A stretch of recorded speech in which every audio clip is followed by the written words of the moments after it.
Will you close the curtain?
Whoa, buddy. Where's Tim? There we are. I'm right here. How are you doing? A little tired, but actually a lot of energy at the same time because I've been looking forward to this stream. Not gonna lie. Well, Uh, I'm currently remote, guys, because I am in Miami for the week. I had to fly from Ohio to Miami, but I still wanted to be here with everybody. So hold on. Let's unwind. Let's relax a little bit. I know me and you have been like jet setting, like different city every night, trying to go around, especially you now going from Ohio to Miami, originally like from Austin. Um, we did not know what to expect at the America First United event. We didn't know exactly what it was. And, here's the thing, right? I have kind of had to be a little bit of a navigator, right? Because like I've been in this world since I was like 8, and then you're coming into it. So this was something that you originally like you're looking to grow Gray Area, looking to grow the show, more places for us to get our message out. And then we get Hmm. invited to this thing and just kind of get into it a little bit. Let's give exposition, like All story. right. Sure. So let's start from the top here, guys. Sure. Okay, so the reason why we found out about this event was Amy Dangerfield. I'm sure a lot of people know who that is. She American. came on American Journal in the morning with us. She started talking about this, and she kind of explained this as like a almost like a grassroots movement to unite the right and the left, and it was like aligning with our message. And she was saying all the right things, and so, you know, preemptively, I said, "Ooh, that sounds amazing." And I said it on air. I said, "Hey, leave your contact information. Let's get the producers to get us in touch with you. We'll definitely attend." Right. Fast forward, I don't think I researched enough as much as I should have. That's on $4 me, Rex. in airfare later. Tim shows here's the thing. I've been to events that are very similar to this, right? And it's just, and here's the thing: is this wasn't bipartisan. This wasn't post duopoly. This was very much so. This is like right wing type event, right? So I kind of like when we were walking up there. Originally, I got there a little before you did, and I saw some of the guests and not all of them, and I was like, okay, so like this is the one side of people, right? Because you got this side. Where's the other side going to be? And we were kind of walking up into the Get Out house there a little bit. I know you were like, "Whoa!" And I was like the guy that's being hanged in the meme where he's like first time, like that's Okay, let me explain. So, first of all, I will not throw like a ton of shade at Amy. I think she tried to do the best with what she had and what she was trying to do. it I was knew what her intentions were. it was a lot Okay. to try to wrangle for sure. Yeah, so she did this in a month. I know what she was trying to do, and I still have to give her flowers for trying to put this whole thing together. Now, that being said, now that we've prefaced that, when we got there, it looked like the place. It was kind of nice, but like it did look like the Get Out house, like a plantation house. It's- you Well, know, well. Oh, good grief. Okay, all right. no, but it was nice. I mean, it was in a secluded area. They had security. They had a bunch of police there. It was safe. And that is important, and that is a thing. Like I have been to some of these things where it's literally just like free for all, and like anybody could walk in. I think, and here's the thing, like I'm getting way ahead of myself here because I wanted to talk about this later, and obviously we want to give like our thoughts on the actual event. Here's the thing. I have grown up around tech people, around engineers, around AV people, every kind of adept you can think of, right? And I was back there because we kind of showed up relatively early to the event. And I was back there standing in their tech room, and they had like 3 people, maybe 4. And they were all very Zoomer, like you don't have a guy there that's got, like 20 years of AV experience. They were having a lot of problems with the live stream. And they said, like, we've been attacked. Maybe I know it happens, but and maybe it was just an issue, stuff like that. But you have this thing going on, and you're really trying to put on a major production here, and you only got like 3 technicians. So to me, that was a big sign, like right off the rip, that it was kind of going to be a little bit disorganized. And when we got on that panel, man, like we were there to give our truth, which is age limit, term limit, post duopoly, gray area. And dude, Leonardo just, dude, I'm sorry. I can't help but laugh because this was so far out of what we expected. It's not even it's like it's funny, but it's not even funny. And so I know Rex doesn't want to call people out. For me, I'm here to set the record straight and show you guys the clips, show you guys some of the context because this is now blowing up. I mean, you guys have clearly seen something on the internet. let's preface that. It's not that I don't want to call anybody out. I'm happy to call anybody and everybody out. The point being, I understand what people on the right are doing when they're like preaching the right wing values and whatnot. That is not what that event was supposed to be about. I came there to talk about murder. Like Tim, me came there to talk about a lot of different stuff, but I was like, I'm paying for murder. I want it to stop. We should put everything else aside until we stop the killing. and then we can worry about everything else. And the thing I really wanted to say, Tim, is like, hey, you know what? If we just took 6 months to focus on this one thing and stop the killing, all the other petty bullshit, all the other Christian nationalist city building can begin, and then the anarchist city can begin as well. Like, I don't care. Let's stop the child murder. But we didn't get to say. It was a lot of like, I don't like the women and the Indians. Like, and that's like that's not a serious political panel. I was there to do politics, and that was like bad comedy in my opinion. Not to diss. I'm pissed off about it because we were there to talk about serious issues. I spent like a lot of money on plane tickets to talk about little kids dying in Palestine, and I didn't get to do that enough. So Dude, I'm doing the calculation in my head of how much I had to spend. Okay, we're gonna get into the event, but just from expense wise, I booked a one-way ticket because I went from Austin to Ohio. Then I had to book a ticket from Ohio to Miami. Winner chicken dinner happened to be Spirit Airlines. Of all the airlines you could possibly pick, never flown them in years. Okay, so they shut down and go bankrupt a day before I'm supposed to fly out.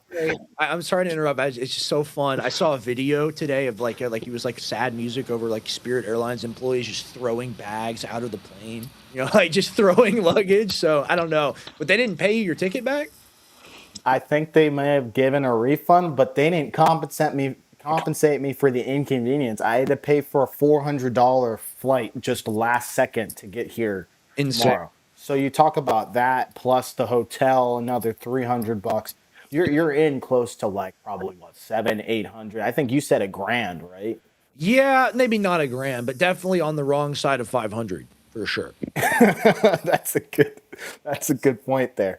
Yeah. So now let's give you guys an understanding of the event. So it was supposed to be the right, it was supposed to be the left, but there were only like 3 Democrats there, just to keep in mind. And Democrat is like, and here's the thing. I'm sorry to keep interrupting, but like Democrat, just people on the left, because like it's not a Gavin Newsom, But like, go ahead. Sorry. Yeah. No, like okay. So the idea there was to have the Democrats. There was only 3 Democrats there. I think one of them ended up backing out, so there might have been only 2. And then we were kind of like the only true independent people that were kind of like not really major facts. Mm-hmm. And so the one guy that I want to highlight, because he was supposed to come on the stream tonight, and I want to allow him to give his explanation, was Jose Vega. The stuff that came out about him, pretty wild, I'm not going to lie. Like what he said in the speech versus what was presented was 2 different things. Dude, Captive Dreamer's tweet is psychotic, and if you can't recognize that as propaganda, like, I don't know what's wrong with you. Like, Jose Vega went out there and gave like an impassioned speech about the Constitution and then referenced colonialism as something that we stopped doing and shouldn't do more of. And they were like, he's saying we need to pay the like people in the Congo reparations. And like, that's not what he said. Like, not at all. But they didn't listen. And notice him and us and like 2 other people were the only, like the guy running for Tennessee governor, who I actually kind of really like, the preacher man. Preacher man. Amen. We don't agree on everything, but I did a little piece with him because he passed like weather weapon legislation. Besides us, there was nobody that I heard that referenced the Constitution. Unless to like try to find a way around it. No, the Muslim girl apparently did mention the. And that's a whole nother can of worms that we're gonna unpack. We can start with Jose. Let's play a little bit of his clip here, Wes, so that people have context. And they're like, oh my gosh, like we can't, like guys, like they're literally like he's like Brown Hitler to them or something. That's how they treat this guy. It's crazy. Go ahead and play it. Thank you all. I literally just got off the flight and right here, so excuse me for being late. It's good to see a lot of faces in the crowd, and I heard that the live stream got hacked. That sucks, but hope we'll be back up soon, and it's good to see some of my friends in the audience as well. Rex, Tim, good seeing you guys. You shouldn't pledge allegiance to a nation until you know what that nation actually stands for. And now a lot of it, they have problems with the people that founded this country. But my question is, do you have a problem with what this sentence says? Because if you look around America... So he's referencing the Constitution, Oh and yeah, they skipped it. They clipped it. look at this. We're gonna, you know what? Here's the thing. We gotta do it justice. We got a big network of people. We got my dad. We got Harrison. We got Owen. And we got a ton of different people we can ask. Let's get the highest quality. I don't mean to derail. Let's get the highest quality full clips of his speech, that girl's speech, our speech, or not our panel or whatever, where we're talking. Let's get the high quality footage and put it out there because this is crazy. But go ahead. I'm sorry. They skipped a whole They like skipped 3 minutes of context right before they jumped. You saw the skip of the frame. acting like the sentence is like he's reading out of the Communist Manifesto or something. That he's reading out of the Constitution. Like it's unbelievable. But go ahead and play it.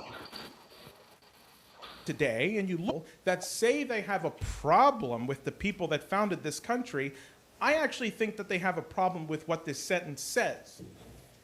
Because doing what this sentence says.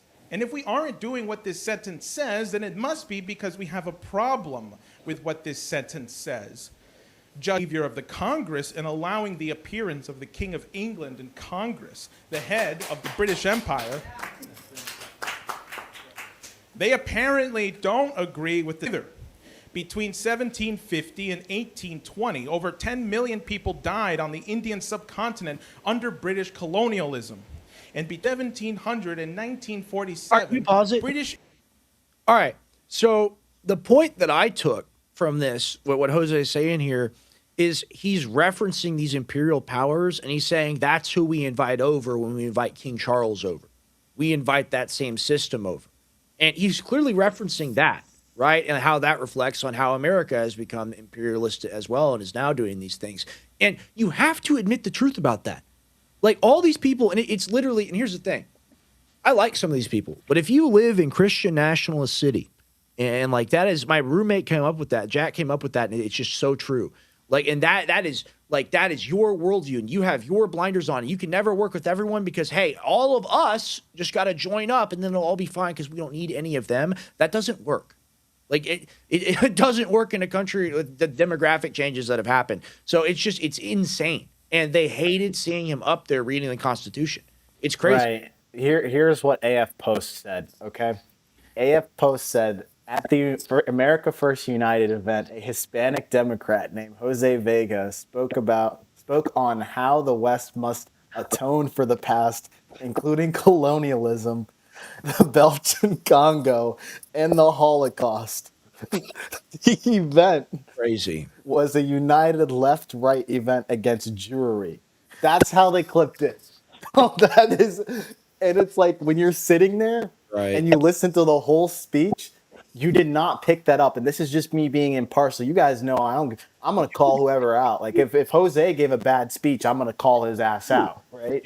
Dude, we'll play the rest of the clip. Sorry to interrupt. I'm being a chatterbox today, but it was a phenomenal speech. He did a great job. Like, I loved it. I loved every part of his speech. And You're a liberal. to see them clip it up like that, and it's clipped in multiple portions too. It's really weird. You can look at the subtle editing there. It's really creepy the way they do this to people. And Andrew Stitched Wilson, it together. here's the thing. Andrew Wilson like waddled angrily after me and is like, "You clipped me disingenuously." Like, and it's like, no, dude. I was watching a live stream. You said something wild, and then I took a screen recording of 2 minutes of it.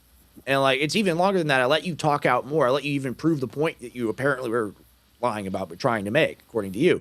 So this is not that. This is like chopped in like multiple places, and they cut off the beginning.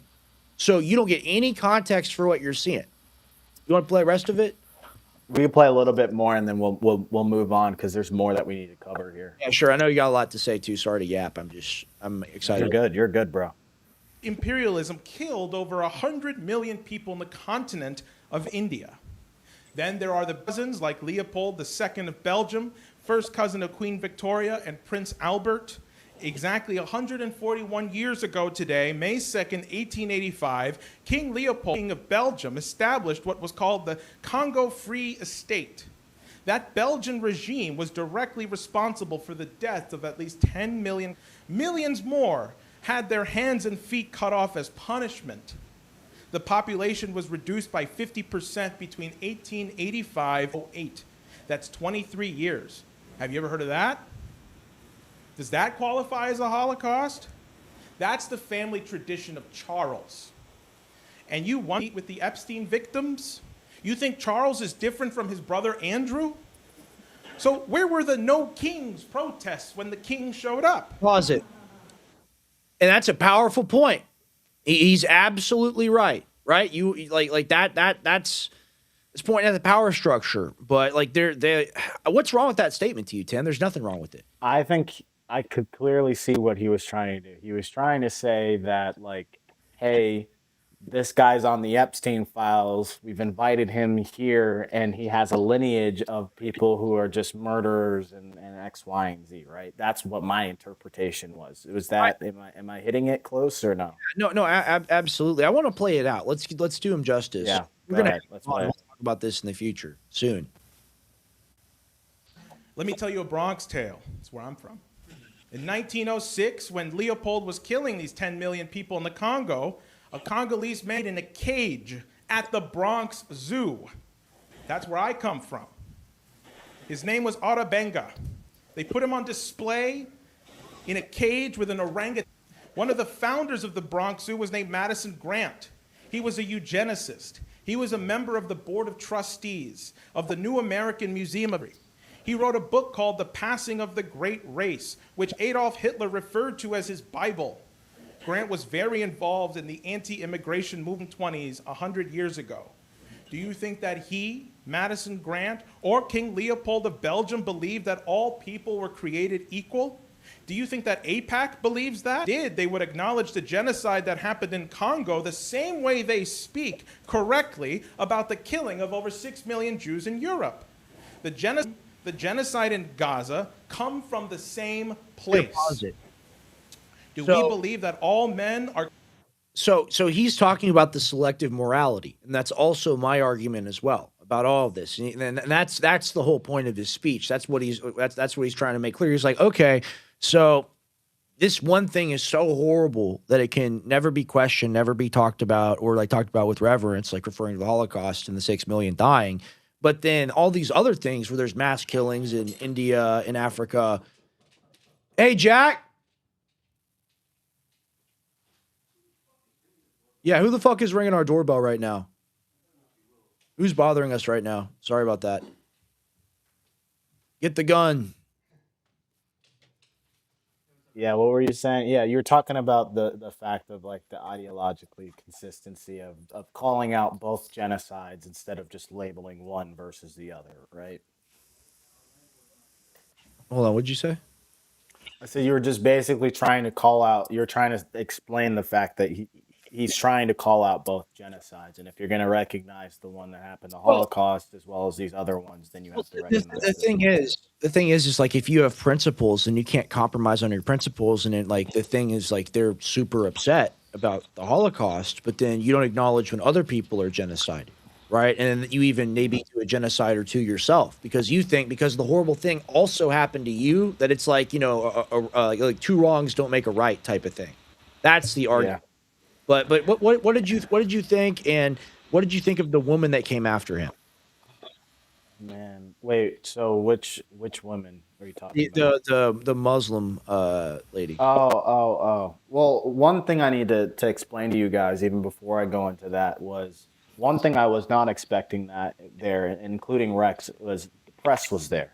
Okay, you had CNN, you had what were some of the, was it Times? I know Washington Post was there. Times, Wall Street Journal, Washington Post. They may be like, damn, this was such a dud, we may not even write about it. But I don't know. I hope to God, and low key, I am not disappointed that this wasn't aired in front of 5 million people, because getting my name and your name attached to something like this when this was not what it meant for us is just... Look, there's a saying in this business, any publicity is good publicity. Okay, I kind of want the articles, please. Like Tim Tompkins puts on Hitler outfit, does Hitler impression live at America First United. We need to see that. Okay. So let me start playing some of the clips to give you guys context on where things started to go left. Okay, so let's go ahead and let's play Joel Weber. I had no idea who this guy was until He's very big, and I know Alex are going to try to do an interview soon. But go ahead. Hey, I'm not gonna throw shade in terms of like, to the extent where I'm like, I hate this man, It's not but what we. yeah, I do not agree with his positions. And so let's go to 6 minutes and 30 seconds. Wait, what is it? 6 minute, yeah, 6 minute and 30 seconds, Wes. Let's start there and we'll play it for a couple minutes. This was some of his message. Now I'm taking this out of context, but it was very clear. There was no way for me to misinterpret this. This is all in its entirety. I'm sexist. I don't hate women. I have 4 daughters and a wife. I love women. Because I love women, they don't get to drive. Because they're not going to drive. They certainly don't get to politically drive. Pause it. Okay? They don't get to drive. If they drive, Okay, so here's the thing. All right, I don't agree with this position at all. Right, like I got 3 sisters. How, if you do this, how are we any different than the countries that we bomb because apparently they're cavemen? You know, because Sharia law, that's what we need, baby. like it's That's just what he's we came there. I want to make this clear because I haven't said it yet. We came here to talk about murder and stopping it. We came here to talk about corruption and stopping it. We came here to talk about age limits and term limits. Period. And we didn't find anybody with a similar message to us. It was just everybody pontificating on their political platform. And like, if your political platform is that women can't drive, well, how are we going to build a coalition to stop the genocide? Like, that's a very serious question that I have. and I thought it was about uniting America, right? That was like the biggest message out of everything. Now, how can you unite America if you are going to go and have a specific rhetoric that marginalizes at the same time? Do you think just going out there and we'll play the rest of the clip? He said something, I'm not something, but I am a sexist. And he's like, yeah, he's basically like, women shouldn't drive. And I had walked out to go to the bathroom at this point.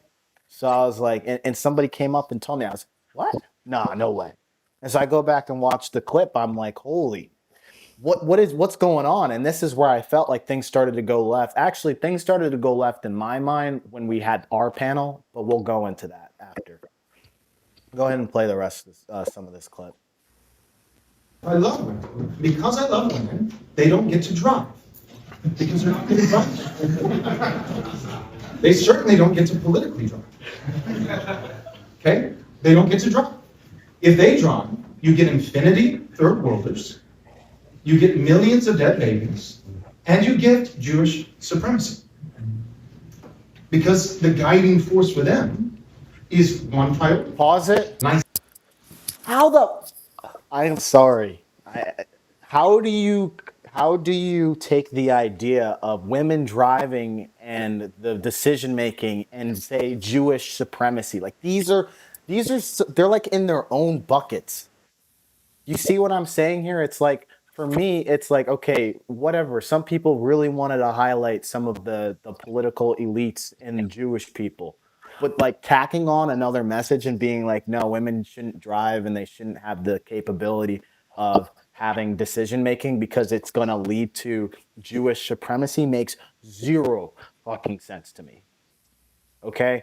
And so when I look at that, it doesn't sit well. And like people are gonna say, you're a liberal. It's like, no, like I have some respect for all different types of people. Now, will I say like men and women have certain differences? Of course, I'll stand behind that. Are we biologically the same? No, there's things that men can do better than women and women can do better than men. But when you take a blanket statement and you just say, well, just revoke them all. I know some women who are some pretty good drivers, better than some men. But like you're not taking the nuances. Let's go to the other clip here. That's at the 18:31 minute mark. This one got even more wild. I thought he was going to start lumping black people in at this point, but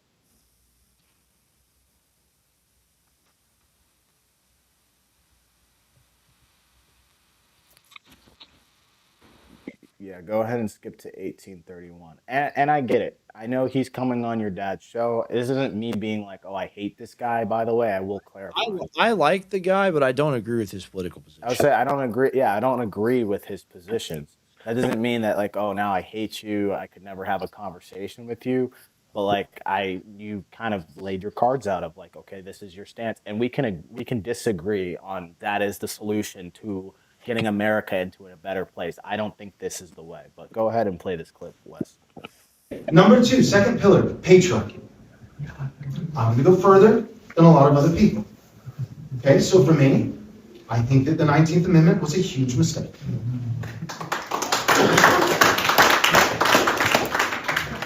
If women couldn't vote, we would not have one Democrat president in the last 50 years. We would not have murdered 70 million babies in their mother's womb. We would not have the infinity immigration from the third world that we currently have. So I think that that was a mistake. I Pause it. recognize. Do you see how you try to create a trail from one topic to another and not take the nuances that these are very complex systems?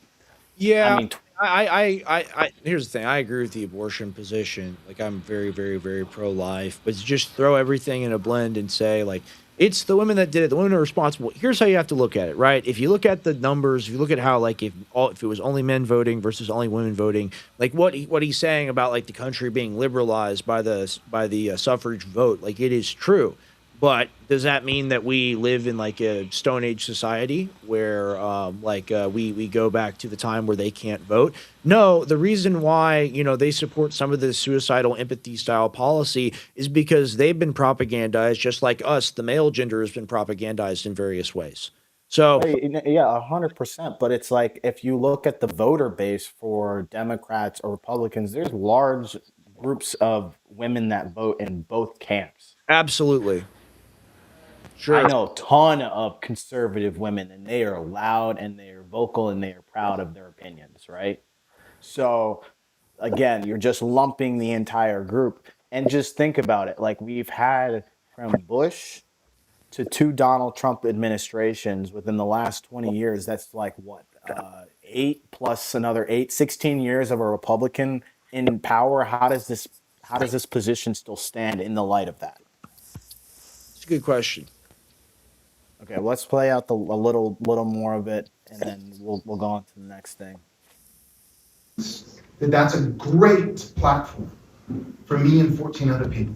And I think all 14 of you are in the room. So that is a winning campaign if I'm running for mayor of Timbuktu with a population of 47 people, and my family makes up 30 of them, right? Then that's, that'll do. That dog will hunt. But we'd like to achieve a little bit more than that, right? I think we're here with a little bit of higher ambitions. Okay, Shooting for the pause it. stars. All right, so here's my take, right? If we talk about solutions and we talk about, okay, what's going to get America in the right direction, he is going on the record and he's clearly stating, hey, I know what I'm saying is only going to get like 40 or 50 people behind me. Then why are we presenting this as a solution if it's not something that works for the majority? Here's the thing, we are where we're at, guys. I see some people in the chat being like, we don't need women to vote, boys, and all this other stuff.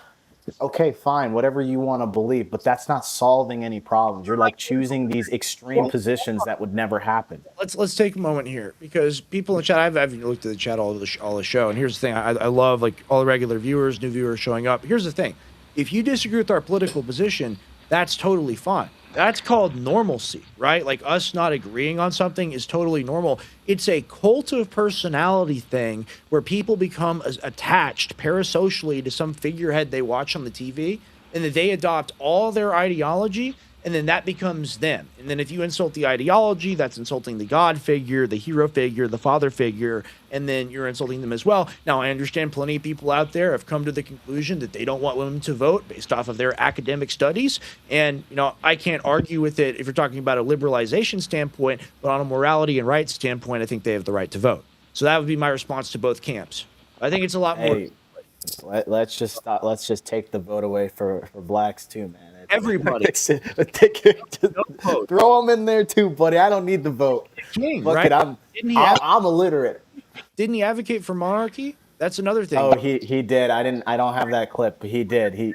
How about this? No women, no blacks, no whites, no nothing, just the king. Because like this is he did say monarchy. Let me see where it is.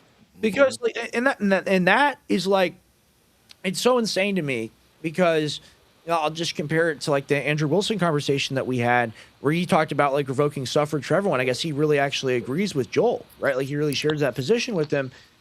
That is a more radical position than having a candidate run inside the Republican Party and then take the majority and run as an independent and win and save the country. That's crazier. We're going to take the vote away from everybody who doesn't own property. All right. Okay. All right, Grandpa. It's very interesting. Like, seriously, though. And you know what? I can't censor myself. I can't hide the way I feel about these things. I am so sick and tired. And they did it on the panel too. And we'll get into the panel. Good grief. When we talk about real solutions that would actually wash out things and fix the country and create a process for real winners to rise like cream to the top, you just get, it's literally people over the age of 35. I can't even say over the age of 40. Like, seriously, they're just like, ha, ha, ha, young man, you don't understand how the system works. And I'm so, like, I just want a pimp slap. I'm just tired of it, man. You know? Being honest. Do you want the clip? I've got the timestamp, 10:21 of him. I think he's talking about something with the monarchy. Let's go ahead and play it because we want to give full context. 10:21. Sure. Yes. 10:21. And I got nothing against Joel. That's nothing at all.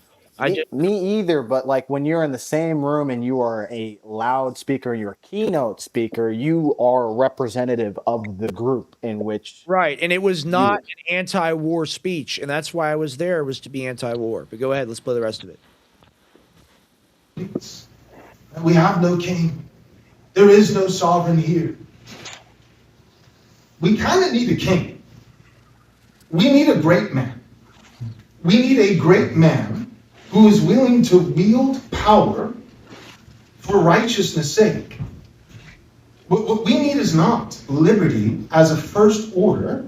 Liberty is important.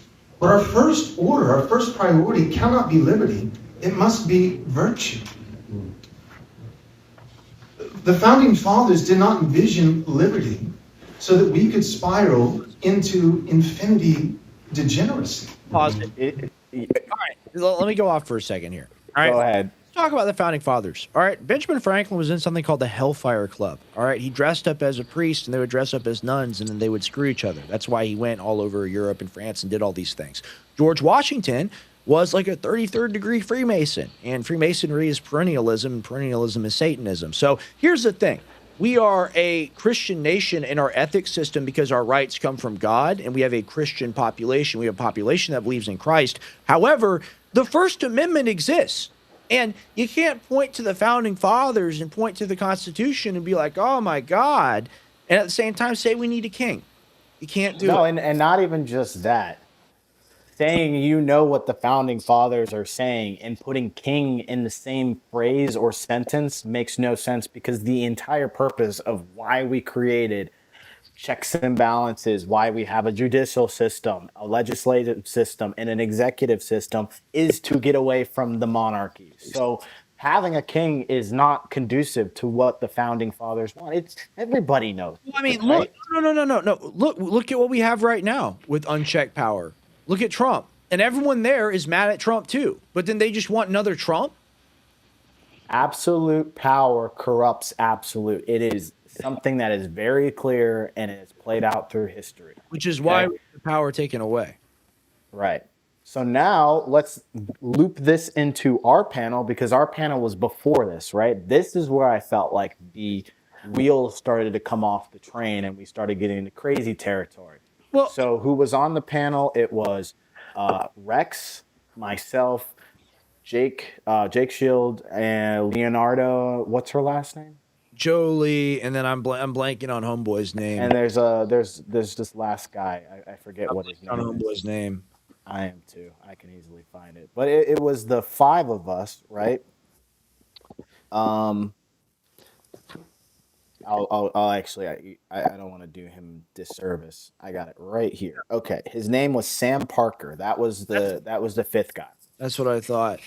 But okay, can I give a little bit of exegesis on this really quick? Just really quick, brother. It's like the seating arrangement is a big thing that the viewers have to understand. If you didn't see this, So I'm sitting like left middle, Leonardo's sitting right middle, Tim is sitting right next to me on my left side, and then to Tim's left side on the end, there's Jake Shields, and then you said Sam Parker.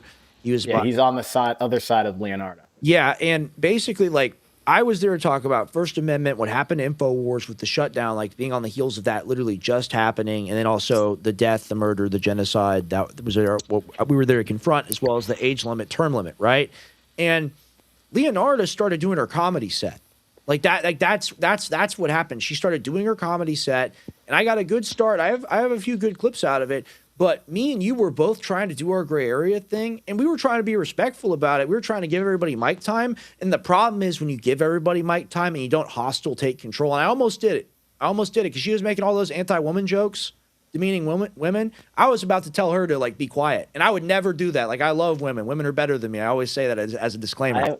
I am glad you didn't, because I would have exploded. I almost used my pimp. I was like, bitch, have you lost your mind? You talking over me right now? I could have done it, and it would have been hilarious, and everybody would have laughed. But catch these hands. dude, like she talked for like 15 minutes straight. And I like her. Like I've met her in person off stage. Like I'm not trying to sneak diss anybody, but when you do that, we're there to talk about serious issues, not promote comedy. Like seriously.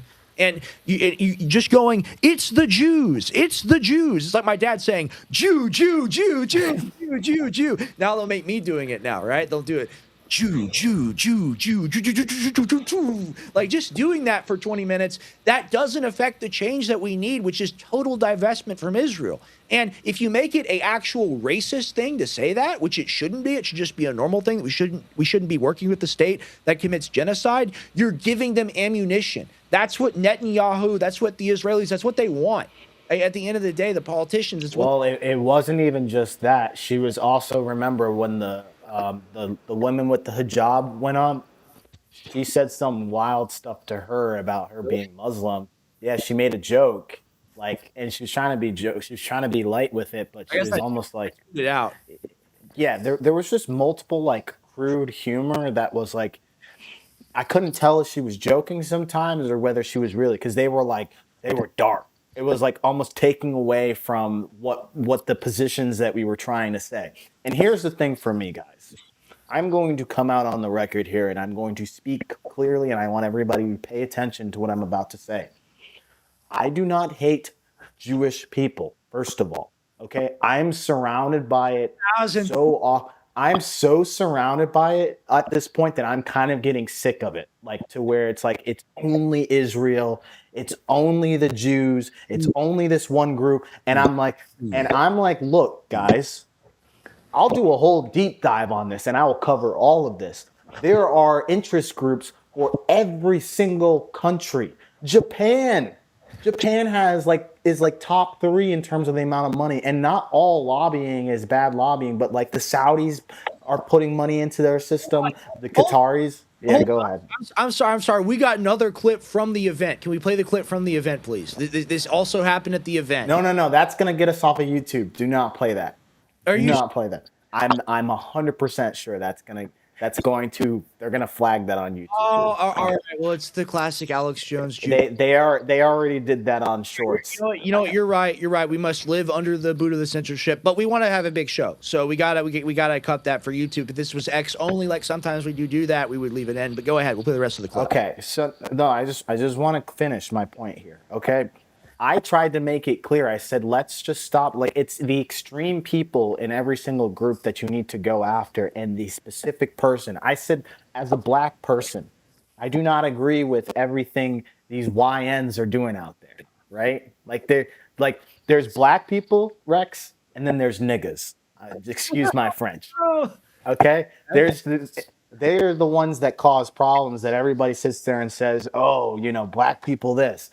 Bro, I'm as chill as they come. I am polite. I am respectful, as you guys already know. And that is a disrepresentation. So it's the same thing with the Jewish people. There's a bunch of Jewish people that I know I'm friends with. I work with Jewish people, but I also work with Indians. I also work with all different types of people. It's not what everybody's sitting there. So when I have to sit there in a whole speech, and not even just while we were sitting there, but the whole conference, and people just saying it's the Israelis, it's the Jewish, and that was the only thing that kept getting spit out. Here's the thing. I'm more hard line on this than you are because I absolutely can't stand the Zionists, and Zionists need to be called out. And it's not an okay thing to be a Zionist because Zionism means Greater Israel, and that means taking over Lebanon, Syria, Egypt, parts of Saudi Arabia, and killing a ton of people. So it's actually evil to be a Zionist. I say Israeli, ruling class politicians like the people over there, the 62% that call them Amalek. That's my position. And if you're a billionaire and you're influencing world policy and you're buying media companies to shut us up like one guy is,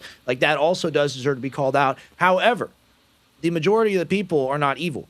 And this is the truth. So you can't just say, it's all the Jewish people, which is, we heard a lot of that, and I am.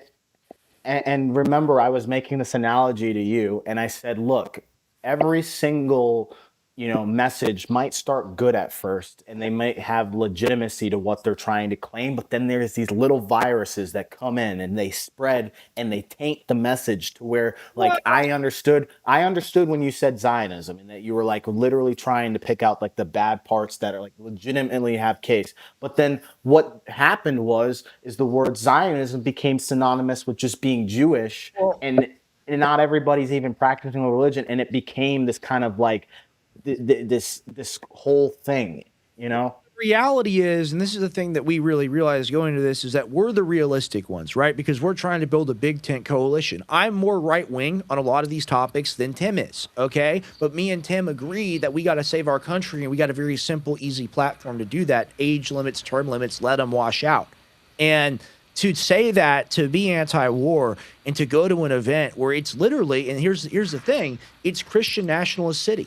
Like I didn't go there to get preached at. I went there to talk about the war. And when people do this, it's self-serving more than anything because that's what everyone's expecting you to do, right? It's the fucking America First United thing. They associate it with Groyper or whatever. They expect us to all go up there and like pledge allegiance to Hitler and they were mad at Jose Vega for like criticizing Hitler. Like, can you believe that? Yeah. And just to clarify here too, it's like you're talking about Hitler, you're talking about all these different things. Hey, everyone around the world, and especially in the Middle East, they think that we are also the problem when Rex and I and the rest of you are kind of just sitting here watching all this stuff happen. Right. And you've got people saying death to America. Hey, I'm an American. I don't deserve to die. I have no control over what my government is doing. So let's make that very clear. It's the governments fighting between each other at the same time. Okay? It's governments and the money. It's the governments and the money. And that's the problem. And when people say international Jewry, I mean, you look at the number of billionaires, that's what people are mad about. But to extend that, here's the thing, is it's almost like sabotage by design because that blows up your movement. If you actually wanted to do something about Greater Israel, like a lot of people do, then you wouldn't do stuff like this because it's actually an impediment. You're giving them ammunition. And that's why, I will be very interested. I think you will be as well. I think they will come. Some articles will be circulated after this. I am very nervous about that, but I doubt that we're going to be plastered on there. I feel like, yeah. Let's play the clip of us in kind of the positions, because we talked about InfoWars. We were pretty normal about things in this. As well as if you've seen the InfoWars, they're getting attacked constantly because of the fact that they are uncontrollable. And we just saw something that happened a couple of days. I had the privilege with Rex to see that go out with the InfoWars and everything that has gone. That was one of the biggest platforms for independent. All right. This is anonymous. I am a new. Any of y'all out there do whippets? Anyone out there have a little bit? Bro, most of our audience is older. No one's doing whippets but 15-year-olds. Whippets are also known as now Galaxy Gas. I guess that's the new term. So when you take a hit of a whippet, it makes your voice go like this. That's why I want, if you're watching this right now and you have quality footage of this, please send it to us. Because this is bad, but go ahead and play it. We're good at Change America First. We're hacking the system. Yeah. Speech. It was the platform. It was the first platform. It was the one. It was the voice that launched 1,000 ships. That's what InfoWars was, and that's why we're all InfoWars sitting here in this room. It's like Obi-Wan Kenobi versus Darth Vader. It's such a powerful archetype because they're empowered by the system. They're corrupt. They're filled with this dark energy. And they have this old man in front of them, this company, this 32-year-old company, and it's not able to defend itself against a $130 million lawsuit. Everyone says it's going to be steamrolled, it's going to be crushed, it's going to be destroyed. They have operated for like 8 years under lawfare. They have stayed open, and that is for one reason. The viewer, the listener at home, the home viewer that buys the supplement product to support the show, that is everything they fear. Look at a Vice Media, look at a Gawker, look at all of these organizations, right? They are lost leaders. They lose hundreds of millions, if not billions of dollars. Some billionaire thinks it's a fun thing to buy a media company, so they do it.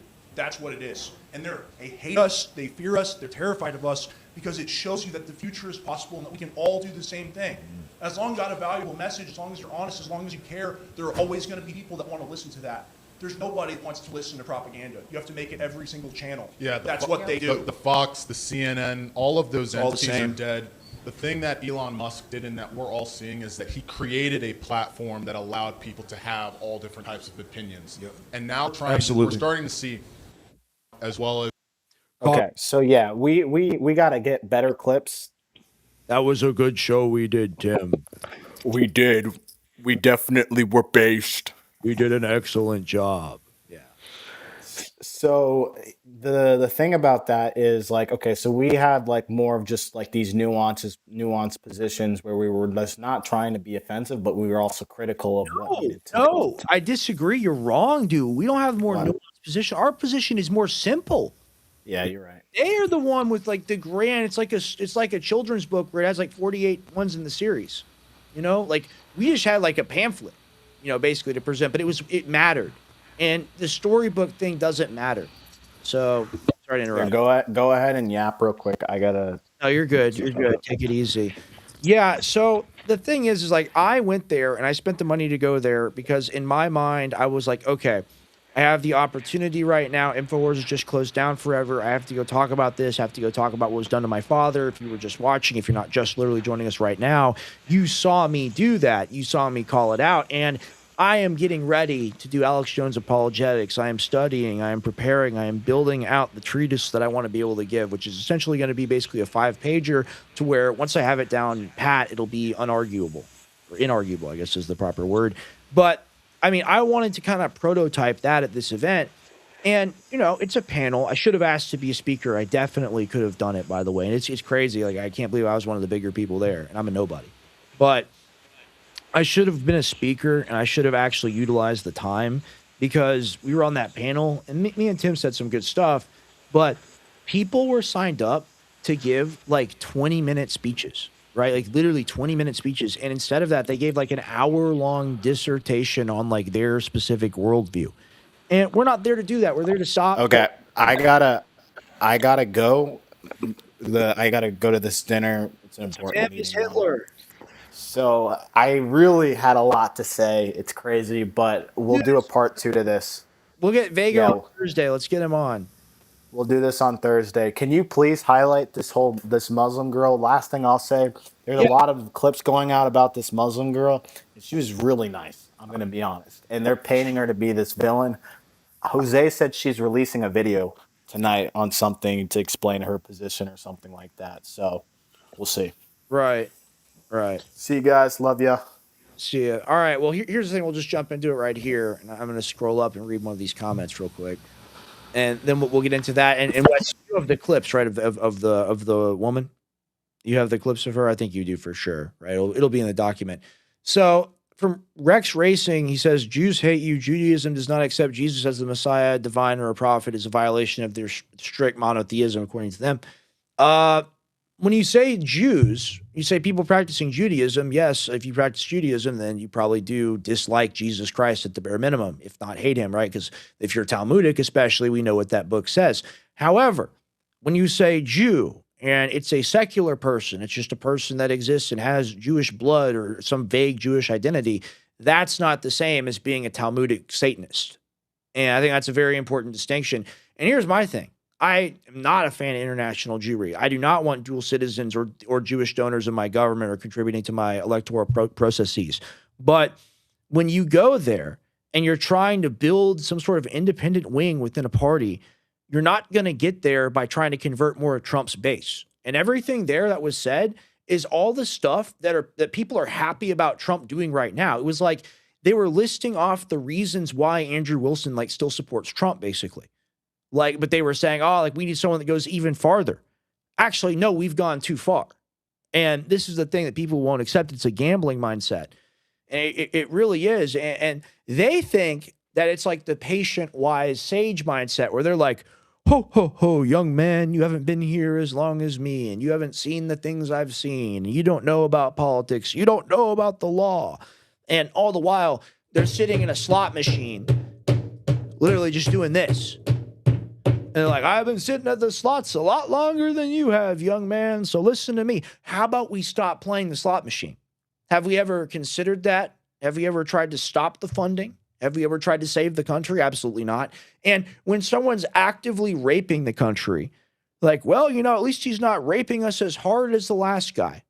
I mean, are you kidding me right now? Like, is this our political position? But the people there at the event, I guess, were nominally anti-Trump. You know, like I said plenty of things about Trump. I think I think I recall I did. And other people say things too that were negative.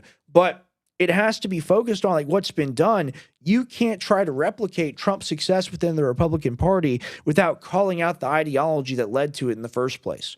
And this is a reactionary thing where swinging all the way from one side, which is literally rebuild the third temple, everyone is so hyped at the prospect of like the average population being upset about the Jewish control of our government, which is what it is. It's world Jewry. All right, I'll be very clear. The world Jewry control of our government, the billionaires, military industrial complex, the tech people, and the people in the Israeli government. That's who runs America. It's the U.S.-Israeli empire.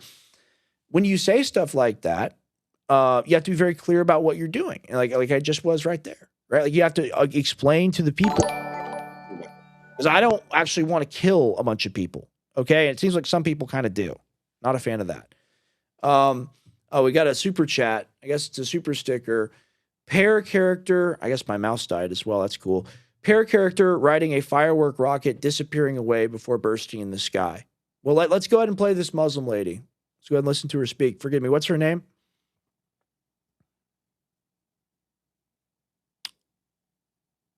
Of course, Laura Loomer doesn't even give her name. All right, my mouse died. Can you hear me? Okay. Yeah, let's okay, I guess this is just a Loomer post. All right, yeah, I can't look at the article. Give me 1 second, guys. I got to go get another. I hope I have a AA that works, like because of the Xbox, they're all dead. 1 second, guys. Sorry about this. Wes, will you put something on? Will you find like a clip of my dad or something? Actually, no, because YouTube can't do that. Censors. Will you go to Judge Napolitano and put something on really quick? Like Larry Johnson. Sorry about this.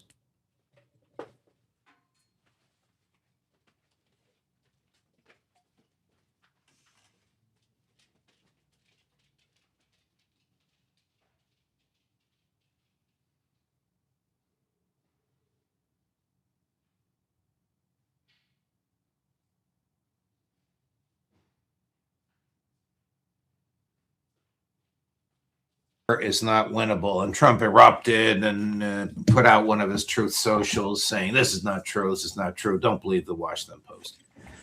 Do you think the Washington Post was accurate? Do you think the chair of the Joint Chiefs of Staff was privately being intellectually honest with the president and somehow it leaked? Well, it's not just being intellectually honest, it's covering his ass. So 41 years ago, I just entered the career trainee program, and like our second day at CIA, they brought out the secrets. And so they brought out, okay, we're now going to show you some top secret information. And it was about the Pershing II missile. Back then, we still hadn't signed the Intermediate Range Ballistic Missile Treaty, and U.S. was sending intermediate missiles into Europe to counter the Russians. I was reading all this is top secret. We got to protect it. Next day, all the information we were reading that was top secret was on the front page of the Washington Post, because there was some once you got policy differences within in the intel community or between the intel community and the policy community, the executive, information gets leaked. So when I saw that from Kaine, Kaine didn't do it, but it looks like one of the other members of the Joint Chiefs of Staff, who was basically fired after this leak came out, had gone and told the Washington Post about it because they're letting them know that we tried to tell Trump that we've given him the facts and he's not listening. Thank you so much. Which is just a it's Yeah, thank you. All right, let's go to the Loomer tweet really quick. And now I can pull it up because I can be in the doc with you. I can be in the Google Doc. Is that going to be which? Okay, yeah, I found it. And do we have her speaking? I'll find her speaking. I'm so all right. Go ahead and throw it up. I'm so convinced Nick Fuentes' entire persona is fake. This is Laura Loomer saying this. How do you call yourself an America First Catholic and then hold an event with Muslim Brotherhood speakers dressed in full hijab? Nick Fuentes wasn't involved in this event. So that's a bold-faced lie. And this is the thing you have to keep in mind. Like, people in media, they literally just lie. They just lie to you. And I'm just trying to tell you the truth here. Nick Fuentes wasn't involved in this. Now we know why Iranian State TV is playing Nick's clips on TV. Okay, I guess. Pretty based, actually. The woke Reich is an Islamic movement.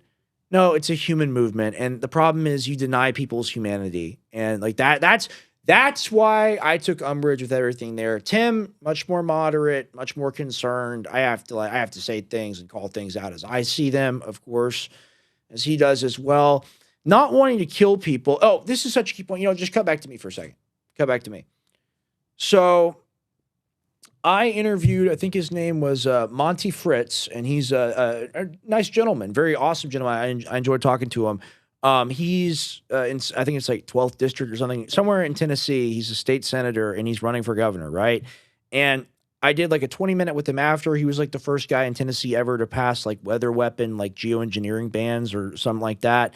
And we got into it. That'll be released later on in the week once like Tuesday and Wednesday come around. But his son, I think it was his son, because he was back there when a bunch of us were filming in the back room doing the podcast studio stuff that'll come out later.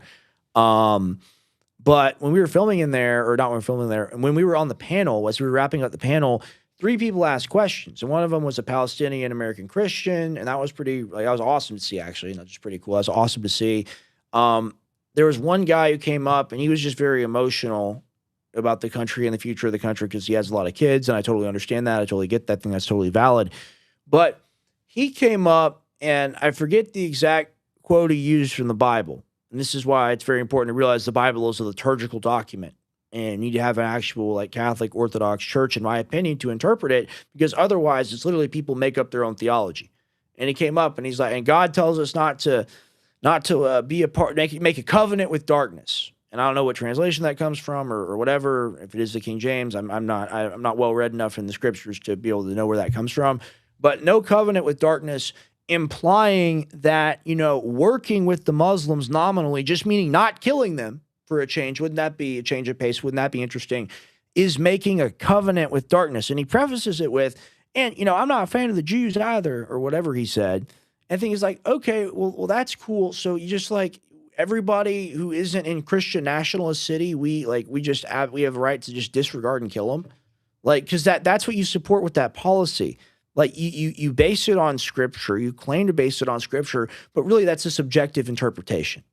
And I pointed that out. Like, I immediately after the Q&A wrapped up, I walked up to him and I said, like, what is your epistemic justification for how you use the Bible? And it's like, oh, well, I'm looking at Anglican, whatever. And like, much respect. All right, I'm not going to diss any other Christian brother or anything like that. But the thing is, you don't get to dictate theology. Okay? The Bible was invented in the 3rd century, not invented, put together in the 3rd century, compiled in the 3rd century by an original church.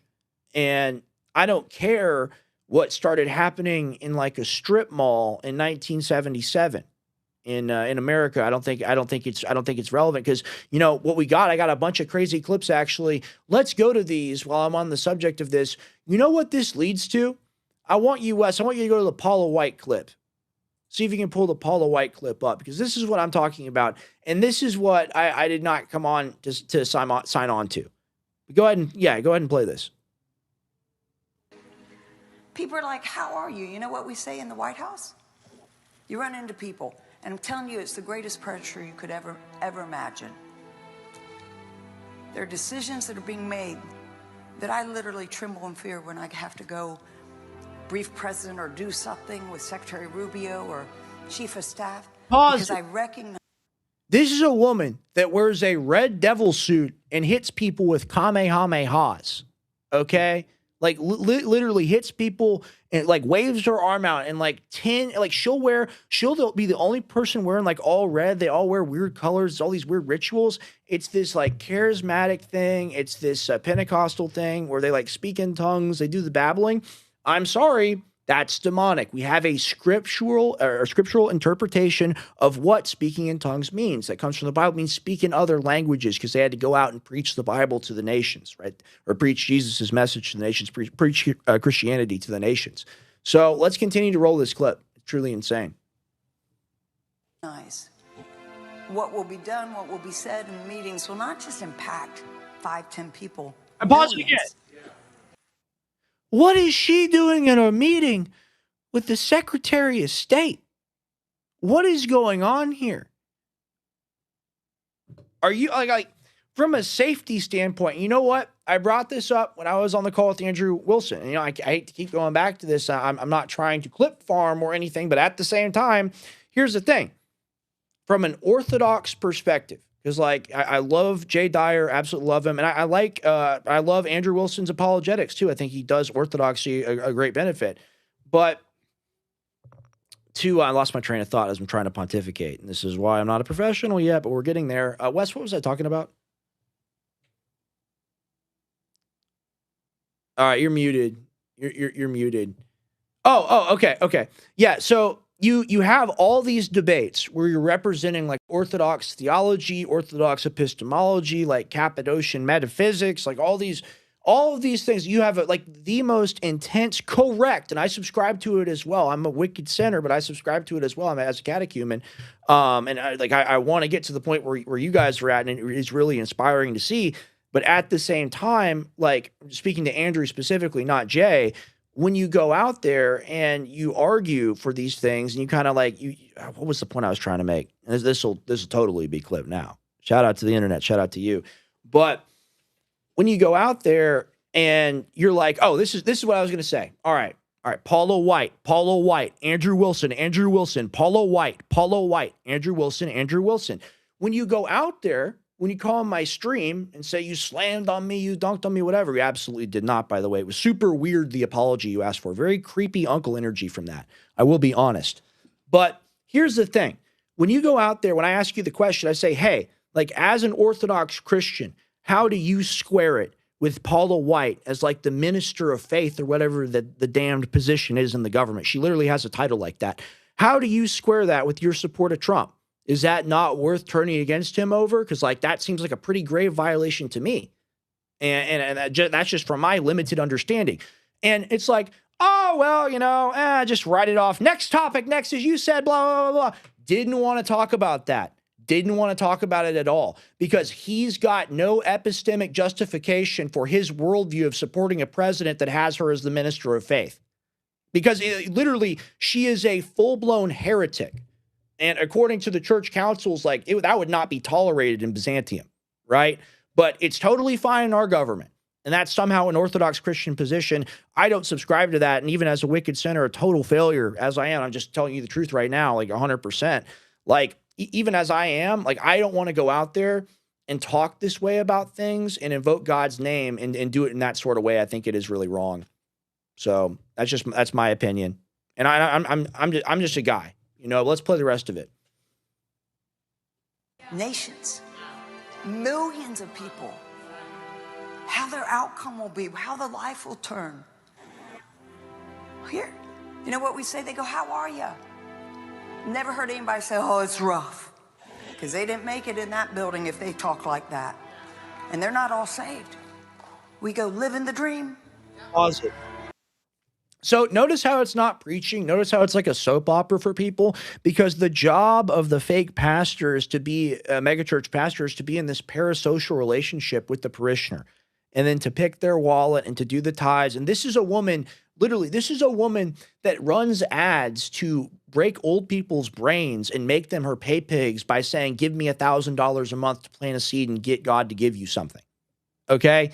So that's the minister of faith in our government. Think about that for a second. Think about how crazy that is. And then think about even crazier people that make excuses for it. That's just a point I wanted to make. Let's go to the second Paula White clip because I think it's an even crazier one. This is just her pontificating. I think you also have that as well. Okay. And after that, we're going to go ahead and do a plug. Really need to tell you guys about Knockout Sleep Support. Really need to tell you guys about Jones CBD. Really need to tell you guys about Elemental Drive from GoPrimalCore.com. So after you get the second clip up, if you can get those websites up as well. Really need to plug the products. And I have some discount codes for you today. So if you want to save some money before, as they say, the price of the brick goes up, you're going to want to shop at Jones CBD, GoPrimalCore.com, 50% off.com. Any and every one of those stores is amazing. They've got valuable products that would improve your life, but I'll get into that a little bit later. Do we have the second clip? Let's go to that. People are like, how are you? You know what we say in the White House? You run into people, and I'm telling you, it's the greatest pressure you could ever imagine. There are decisions that are being made that I literally tremble in fear when I have to go brief president or do something with Secretary Rubio or. I have a crazy Paula White clip in the doc, and then I have Paula White 2. Okay, that's why it's confused. Oh, I guess it's the same one. All right, I messed up. All right, and that it's hard because gray area is me and Tim, and I don't have Tim here today. Let's go to the Adam Sosnick clip. Let's just keep it rolling because I saw this and it made my blood boil, and I know it'll make everyone else's blood boil as well. And this is why you do have to call out international Jewry.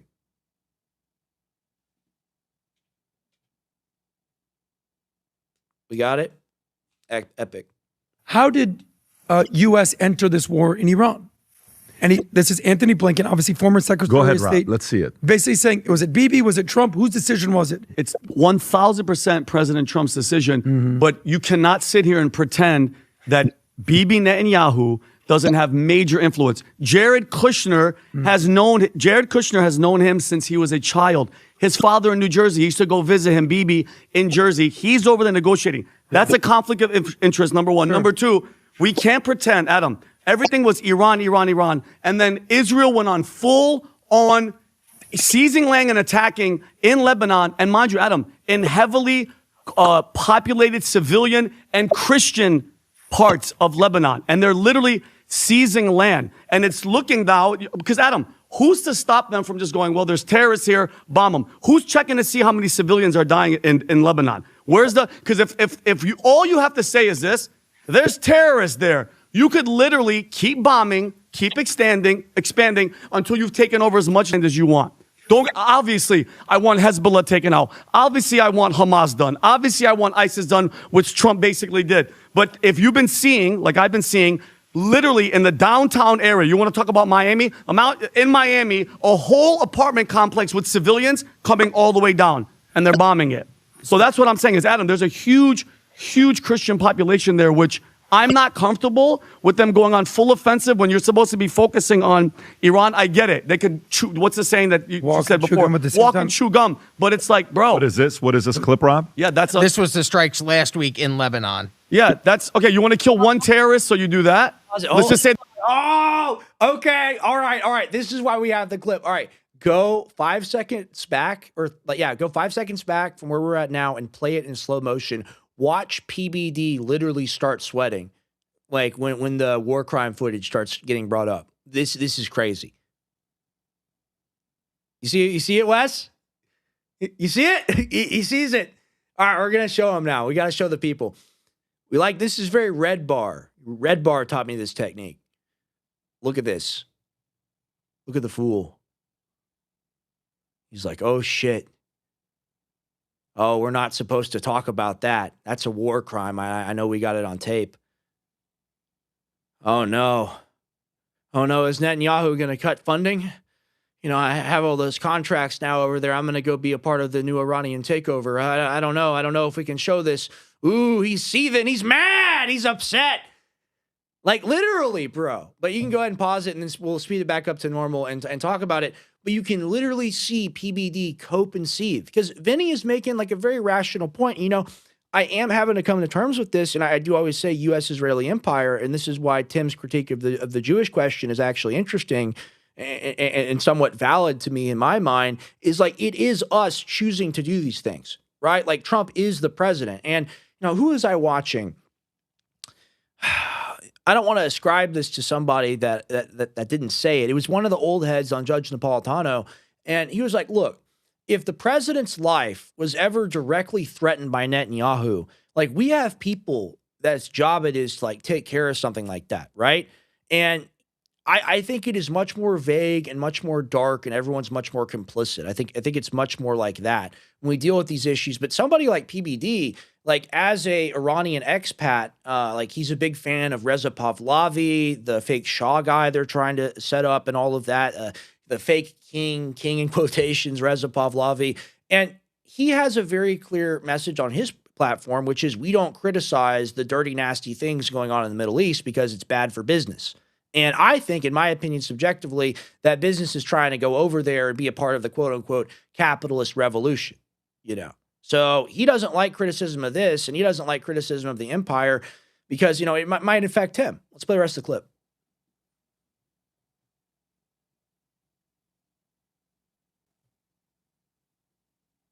That? Let's just say there's one Hezbollah guy in there. Why would you say there's only one? I'm just saying, how many Why did they take out that building? Because I don't. You tell me. Do you have reports? So I don't know because there's. I appreciate Sky your News, passion, and yeah. let me respond real quickly. Positive. 30 seconds ago, you didn't even know that. All right. So we just watched them demolish an apartment building, and probably with a lot of people still inside it. And Vinny makes a point. He goes, they did all that to get one guy. And Adam goes, well, how do you know it's just one? How do you know that it's just one? I don't know. How do you know it was just one guy in there? How do you know it was all Hezbollah people in there? How do you know, Adam? Do you have X-ray vision? Are you Superman? Can you see inside the building? It's just blatant hypocrisy. And we're gonna go on to hear this. He makes the point, and he's like, Hezbollah is only in Lebanon. It's only in Lebanon. But these same people, and I got to find the clip because I saw him say it, these same type of people, what they'll do is they'll say, Hezbollah is everywhere. They're everywhere. They're here. They're all over the Middle East, and they got cells everywhere. But see how it's only in Lebanon when he needs it only to be in Lebanon? It's selective. Go ahead and play the rest of it.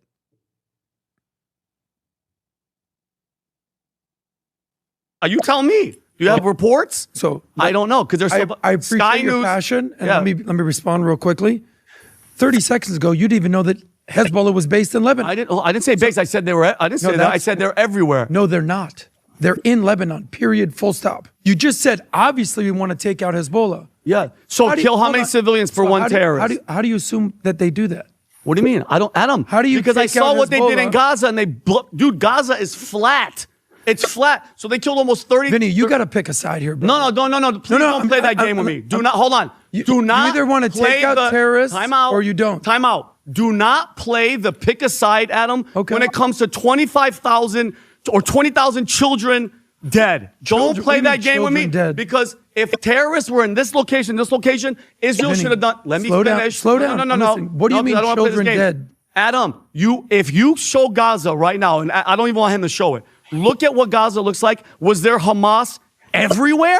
Yeah. Because it's flat. Okay. Well, that's Okay, by the way, the whole children, and I know we don't want to talk about this.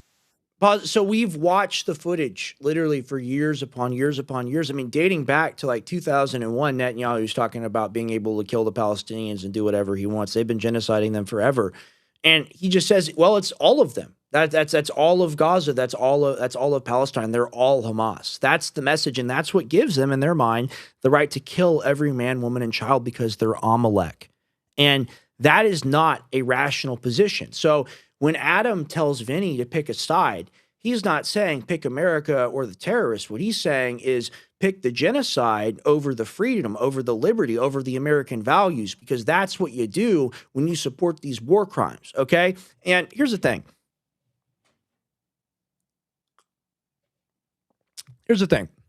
Tim talks about this a lot, about how international law is basically null and void.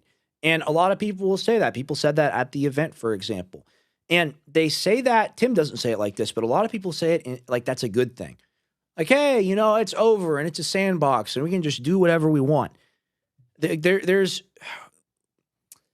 when the shoe is on the other foot, or whatever the saying is, when the boot is on our neck instead of our boot being on someone else's neck, then other people will understand it's not okay to treat human beings this way. And that's what it all comes down to. This is all people talking from an ivory tower, literally like District 1 or the Capitol in the Hunger Games, talking about the peasants and being like, we can do whatever we want to them. We can treat them however we want, not realizing that their decadence and their ignorance and their massive displays of evil are going to galvanize the common people all around the world against them and lead to their destruction. Like, that is what we're dealing with here. This is a destructive ideology, not just to America, but to Israel as well. Like, they're probably not going to be a state in like 2 or 3 decades because of these actions. I mean, think about it. You're not allowed there to post footage of what's happened, both during the 12-day war and what's happened now in the current conflict. You're not allowed to post footage. There are whole new colonies of people. There's an entire, I think it's like 300,000 people are going to Argentina. 300,000 Israelis are going there. They're taking over Cyprus. They're taking over Thailand. We had, I forget who said, like, they were over in Thailand and there was just a massive population that was moving their exodus from Israel. And you don't blame them because of what's happened, right? Like, who would want to live in a place where there's bombs coming in every day? But why are the bombs coming in? Because they're dropping bombs on other people. Right? So if you're going to make your own people stateless to wage this theocratic war, you're trying to create this greater Israel project. Who's going to be there to fill it? Like seriously, because your own people are leaving in diaspora again because of the military actions. So it truly is bizarre. Like, it really makes zero sense for Adam to make this argument about like why the war crimes are okay. The war crimes are not okay. They're destroying your state. Like, Israel is like an international pariah because of what's happened in Lebanon and Gaza and all these places across the Middle East. We'll go ahead and play the rest of the clip. I'm pontificating. The whole children dead. Why are children dead? Think about that. Because when you throw caution to the wind and you don't do a ground invasion, go in the tunnels and go at everybody, you could just carpet bomb everybody and just say, well, there's terrorists there. Just That's one not quick fair. question, follow up. Yeah. Where are these children hanging out? Oh, what do you mean, Adam? They live there. They live there. Are they by themselves? They're hanging out? No, on with the their block? houses, with their Oh, they're with their parents. Yeah. Gotcha. So they're with their parents, who are basically part of Hamas. Pause it. Pause it. Okay, so he just classified all the children that have died as being with their parents who are all Hamas. How is that any different than Hitler's final solution? Like, seriously, well, they're all of the problems, so we're just going to get rid of them all. And see how it's okay for them to do it, but not them to do it. And see, that's hypocrisy. That's a double standard. We don't accept that. I mean, Adam Sosnick is crazy. It's wild. And I guess this is what happens when you're like a multi-millionaire. Definitely not a billionaire, but a multi-millionaire regardless, nevertheless. And you're insulated and you're just talking to people that agree with you all the time. And it's all incredible. It's all amazing. And then, like, this is a guy that probably hasn't ever talked to the common man. Probably hasn't had a conversation with the guy at a gas station or an elevator or any place like that in years and years and years. And he really thinks it's okay to go online and say something like that. Think about that for a second. He thinks it's okay to go out there and broadcast support for the killing of innocent children in the Middle East because, quote unquote, their parents, well, they're with their parents are all Hamas. Every child that's died. He didn't even clarify. He didn't say most, didn't say some. He said their parents, all the children that have died that Vinny's talking about. And that's the spirit of the stuff that I wanted to discuss at America First United. That's the way I wanted to cover what's going on right now, because this is a grave problem for our country. It's a moral problem for our country. Go ahead and play the rest of it. The parents, is that your argument? Is that all these kids that died, these innocent children, their parents are Hamas? Are you serious right now? Hamas is embedded in society. So kill everybody is your thing. Why'd they take so long? What They do you should have mean nuked kill them. everybody? If they wanted to kill everybody, there'd be 1 million people dead right now. Pause it. You have to understand. Sorry, I know I'm literally the worst, Wes. I apologize. So this is the same thing, not to reference it again, that Andrew Wilson did. And this clip was clipped disingenuously for real because they cut out what Adam said. And Adam does say, oh, no, I didn't mean about all the children. But he, in his original statement, he does say about all the children. And when you go back and say, oh, I don't mean that, or oh, it was a quip, oh, it was a remark, oh, it was a joke, like the Quartering says, everything he says about glassing Iran is a joke, you're in support of the thing, and then you're covering up your position. How are you supposed to have a debate when you're not honest about your actual position, which is, yes, I think it's fine to kill those children. It's an acceptable cost. Like you have to say, yes, I agree that killing the children is an acceptable cost. That's what he said. That's what Andrew Wilson said. My opinion. Okay, that's my opinion subjectively. But you don't get to say, haha, you want the kids to be alive so they can get raped, or, all the parents, the children with their parents, I guess their parents are all Hamas, and, the children are terrorists too. Like, you don't get to say stuff like that and then say, oh no, I didn't mean it, or oh no, it's a joke, it's a rhetoric, it's a quip, it's rhetoric. It's not rhetoric, it's your political position. And like these things, you got to reform these positions because they're evil. But go ahead and play it. I'm sorry. Stand. If they wanted to kill everybody, which they don't, a real genocide, it'd be 1 million people dead in Gaza. Do you know that? The fact that they're talking about only 60,000, half of which are Hamas, half of which are civilians, is a testament to the fact that they don't want to kill everybody. It's a horrible ratio. America killed how many people in Iraq? How many people in Afghanistan? And it was all wrong. And I never heard the word genocide once. What do you mean? Adam, I left the military because of what we did in Iraq. Vincent Oshana, left because of 9/11 in Iraq. If you want to kill 2 terrorists, are you okay with them taking down an entire apartment complex that people are living in? I don't think, Pat. I think tactically, send in your ground troops. Mossad is dope. The IDF and all them, they don't want to get involved on the ground, which I think, Pat, I love you, bro, you'll save but civilians. I think you're oversimplifying No, a very I think put some complicated troops in there. situation in a very Throw some troops on the ground. Go What do you mean fight the throw war. some troops on the ground? You don't just carpet bomb By the way, everybody. I'm defending America here, but I just feel like giving you some facts, brother. I got to come in again. So, and this is something I also hate, and I'm going to get distracted. So I got to write down what I was originally going to cover. Ground invasion. Vinny. I hate this thing that people do when they actually intensely dislike each other, but then they go like, oh, brother, bro. People do this when they fight. I've seen it. People do this when they go, bro, no, stop, I'm going to fuck you up, bro. Like, if you're doing that to each other, then you're not treating each other like your brother. You're not doing things in good faith. And you notice, like, when we did the Andrew Wilson thing, like, I was like, I mean, no ill will. I wish you, like all the best in the world. Like, you're Orthodox Christian. I love your apologetics. It's awesome. And then his response to that was, oh, yeah, well, you better apologize to me if you actually like me. You don't be a jerk. And I was so weird to see that anger come out of that guy in, like, a split second. But, I mean, it's just the same energy. It's this really weird energy of always having to be correct. But Vinny right here is talking about a ground invasion very realistically because, hey, when America did the things in Iraq and Afghanistan, they put boots on the ground. They had soldiers that actually went in. What Israel does is they bomb from the air, they destroy a place, and they send tank columns in. The reason why they're getting destroyed in Lebanon right now is because they're in these tank columns, and they've been so used to being able to just roll into Gaza and just like barbecue babies and do whatever they want with their Hellfire machines and their literal Hellfire missiles, right? That when they go in Lebanon and they actually have the ability to take out these tanks, they're not even in proper formation. There's not enough clearance between them. So they take out the ones in the front and back, the ones in the middle, and then it's over, right? So the reason why they don't do the ground invasion, the reason why they bomb from the air is because they know they got their buddy, the United States, to give them all the weapons they ever need to kill everyone that lives on that land, and they can just go in after. Bezalel Smotrich said, and I quote, like, the demolition is always the most expensive part of the new construction. And he's not talking about new construction for Palestinian homes after they root out Hamas or whatever, even though maybe he'd like you to believe that. He's talking about Trump Gaza, that AI video clip where it's the new Dubai on the coast built on the massive cemetery, world's largest cemetery. So it's very disturbing. We could play it out, but it's almost over. The thing is, like, Adam Sosnick, I do appreciate this, is like he really does like give the worst of the worst position, quite honestly, because he doesn't know any better. Like, he doesn't understand that what he's saying is evil and wrong. So he just says it, and then we're able to critique it and show you how that's a mindset of an entire group of people.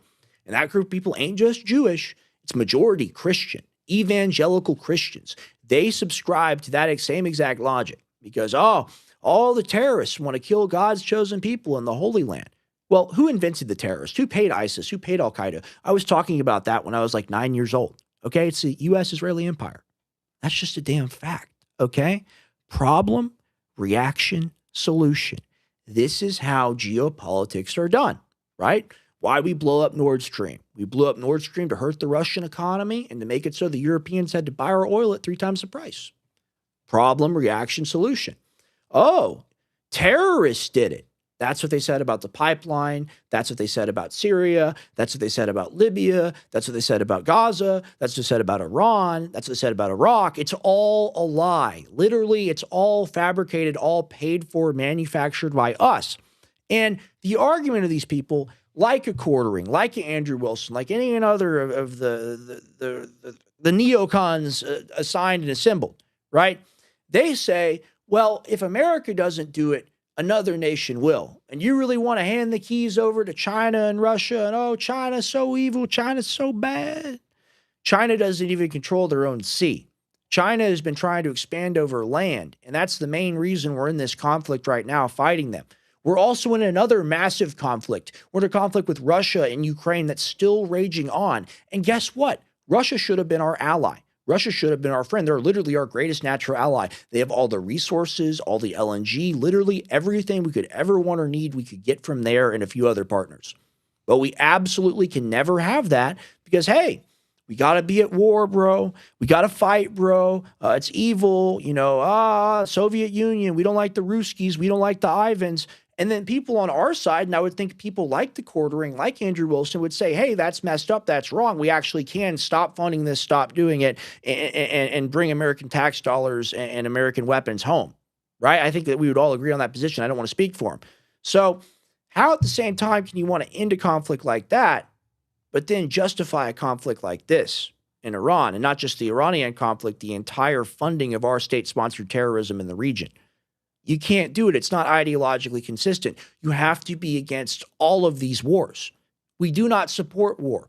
We do not support politicians that support war. We do not support politicians or lobbyists or anyone or anything that funds war, anything in general. And what these people do, even if it is a truly held belief, is it's propping up the war machine. And that's why I'm so passionate about talking about it. It's why I can't stop talking about it. And that's why I was really upset with that conference, was we didn't get to do that.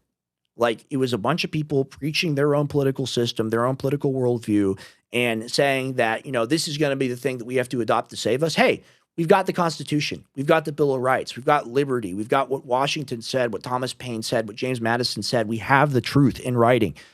We don't have to erect a new Christian nationalist city. We need an American government, again, that's actually by and for the people.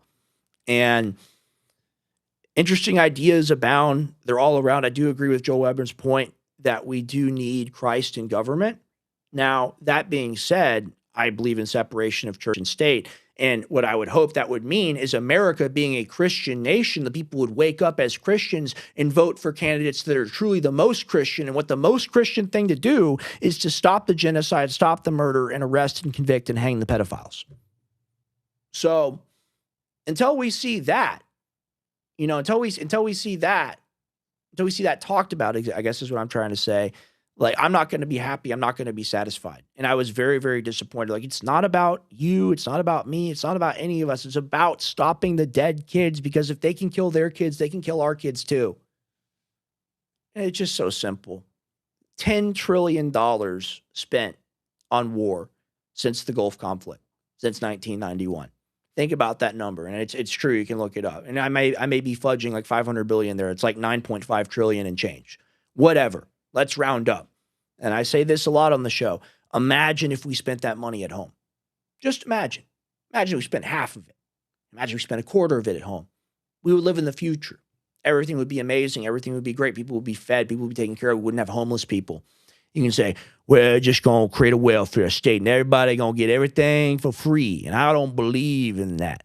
And you know what, man? You're a crab in the bucket. And if you can't believe that we can make a better system that actually works for everybody, that empowers everybody by giving them rights, that includes right to be taken care of in the greatest country in the world, you should have health care. I think there should be a public option. I do truly believe in that. And the people that reject that and laugh in my face are the same people that support 700 military bases across the world, because if we don't do it, someone else will, apparently. Apparently, negotiation and diplomacy are impossible because all the other nations of the world, but only the ones that we dislike, they're all evil and crazy and they all want to kill us, so we got to kill them first. What's that? What's the Mossad or the IDF saying? Rise and kill them first? Like, that's our doctrine too, I guess. Just like blowing up the kids is our doctrine too. It's so sickening.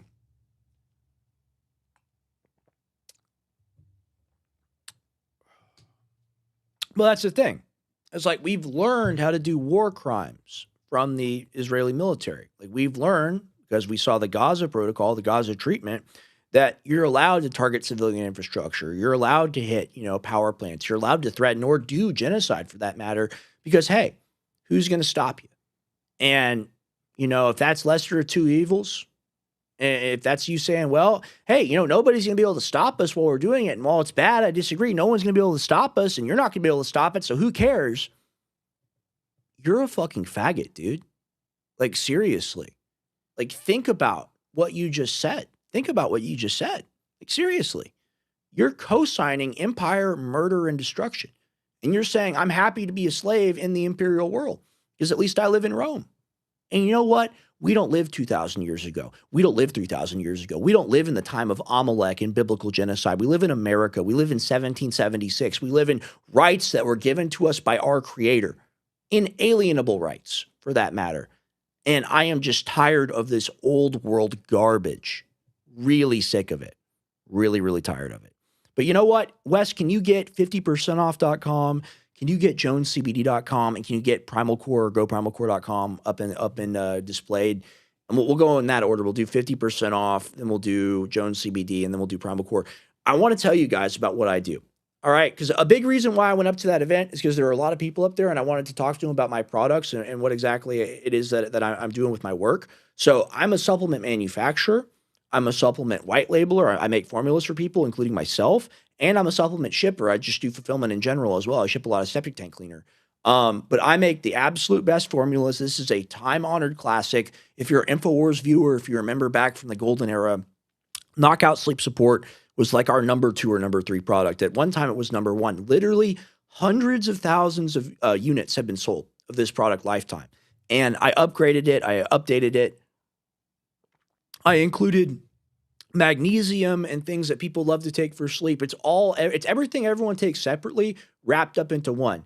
Melatonin, tryptophan, lemon balm leaf extract. You got the GABA, you got the L-theanine, you got the magnesium, it's German CO2 extracted blue chamomile. It's amazing. You want this product at 50percentoff.com. If you check out the supplements tab, I've also got Brain Force, and that's the last Brain Force you're ever going to see. I've got the last InfoWars livestock to basically ever exist. So if you want that classic energy product, which a lot of people really love, including myself, that is available for a limited time. And do your research on that product because it's pretty powerful. Look up the ingredients and the safety data on them. But Brain Force, yeah, Wes is nodding in the background. He's like, oh yeah, I like Brain Force. But yeah, that's all available on 50percentoff.com. And actually, we go to the skincare section for one split second because there's a promo code that I want to give people. If you're interested in our super amazing, super powerful antimicrobial, antibacterial, nano super silver wound dressing gel, it's an amazing buy. I won't be able to reformulate this for a while. Of course, I love Colloidal Silver products. Been selling them for like 10 years, been taking them forever. But this is the last stock that you're going to be able to get through me for quite some time. Wes literally is throwing out the Brain Force Ultra right now. I see him. He's got it behind the desk. But if you want this product, if you want discount on it, also on Brain Force Ultra as well, use code ULTRA, which is to get 20% off. So that's a really good deal. You're saving a ton of money there, I guarantee. I saw a little tube of Colloidal Silver in Walgreens for like $30. So this is a big old fat tube. It's bigger than a toothpaste tube. It's like sunscreen or something. So you guys want to check that out, go to 50percentoff.com. Now go to jonescbd.com for a second, if you would. And I'm sorry, I'm tired. My voice is a little gone today. Dreamwave PM. All right, let me tell you about this formula. Where else are you going to get 50 milligrams CBD per dropper, 1,500 milligram full tincture, 3 to 6 milligrams melatonin, 50 to 100 milligrams German CO2 blue chamomile extract? Where are you going to get it? The thing about CBD is it's an amazing product. You got to get full spectrum, high quality, and then it has to be palatable. It actually has to taste good because the oil-based CBD is only around 10 to 20% bioavailable unless you do what's called a sublingual administration. And what I've been doing before bed, what a lot of the viewers have been doing before bed, you brush your teeth, wash your mouth out with some water, and then you put half an ml or a full ml of the Dreamwave PM under your tongue. It literally tastes like grandma's chamomile tea. You mix a little water in there, you smile, you go to sleep, you go to Happy Land, go to Narnia when you go to sleep. And then you wake up feeling amazing, feeling recharged, feeling refreshed. Let's go. Dreamwave PM blend. And again, $37.95, under $40. Any comparable formula, I guarantee. Find me one that's more expensive and I'll beat the price. I'll give you a discount code. I think code CBD either gets you 20 or 40% off. If it's 40% off, I need to change it, but go check. Go check and see if code CBD gets you 40% off at jonescbd.com. We've also got 2 other formulas on there as well. I've got the Ultra Green blend, which is a nano silver. So here's the thing. So as I just explained, with the nano, with the emulsification, right? The traditional CBD, the oil base is like 10, 20%. This stuff is 90% plus bioavailable. It's emulsified in a lecithin layer, right? So it gets into the brain, gets where you need it to go. Super anti-inflammatory. Can't make any health claims about it, but I can say that. Super powerful antioxidant profile, especially with the chlorophyll added to it. This stuff is super strong. It doesn't taste the best, but it's not made to because you can just take it straight. Just put it with some orange juice, whatever. My grandma, former Masters open water swimmer, really good athlete, still swims every day. She really likes this for her back pain. And let's go to Ultra Chill really quick. This is what my dad asked me to make when I was asking him to be a part of this, be a part of Jones CBD. He said, okay, all right, Rex. Oh, let me get into the voice. You know, my voice is really gravelly right now. And I got to tell you about Ultra Chill. You know, my favorite thing is to take your ashwagandha and theobromine. Theobromine a lot longer lasting and a lot less jittery than caffeine. And when you put that together with the CBG base and you combine it with 4-to-1 water-soluble ashwagandha extract, you really get an unbeatable product for flow state focus. So if you want to get the product, the nootropic blend that my dad likes paired with that powerful CBD base, then you can get Ultra Chill, you can get Ultra Green, or you can get Dreamwave, all from the amazing jonescbd.com. Really proud of these products. These products are bangers. Okay, I promise you. Try them, you will not be disappointed. And I would traditionally, if you're going to start off with a Dreamwave, definitely start off with a half. Don't start off with a full. You're not ready for it just yet. But yeah, I love this product. And again, here's the thing with everything we sell, with everything I sell specifically, you're always going to see an amazing price point because I like to be budget premium for people.